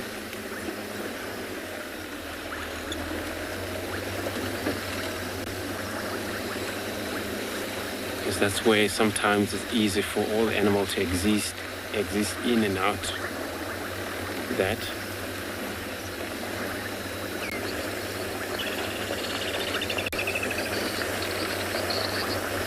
Okay, so you want to know what animals usually at the dam at night. You know, mainly water birds, those type of birds. And animals in generally that don't actually physically spend a lot of time near the water at all. It seems to just come and drink and move off. But those dogs, those are all of Egyptian geese is called comb duck as well. Those are the ones that they spend a lot of time on the edge of the water. And those hippos, if there isn't a hippo, they would be out about now, just for feeding, until they return back. So dusk and dawn, it's everybody's favorite to come and drink. So I'm gonna carry on. While I'm doing that, I'm going to be sending you to JP with his sunset.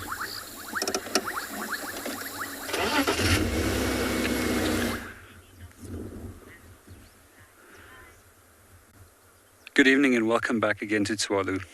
The sun is just about to hit the horizon. We're going to allow for a few minutes of silence just to enjoy and soak up that beautiful sunset before we enter our next year by tomorrow morning for next sunrise.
It's almost about to set. We're just going to enjoy watching that for a little bit longer. I'm personally very grateful that I could witness such a beautiful sunset as my last sunset for 2020. And I'm really looking forward to tomorrow morning's first sunrise and to go and see what we can go and find out there.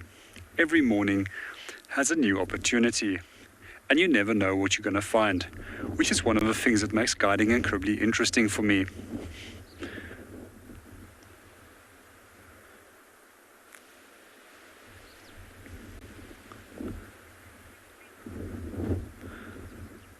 How beautiful is that?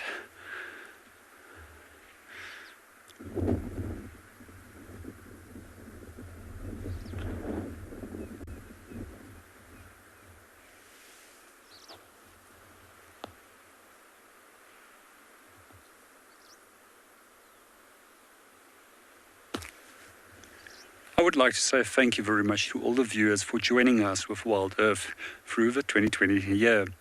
I would also like to wish you a happy new year and everything to the best for 2021. We'll be live again from tomorrow morning at 5:30 Central African time. Looking forward to see you again.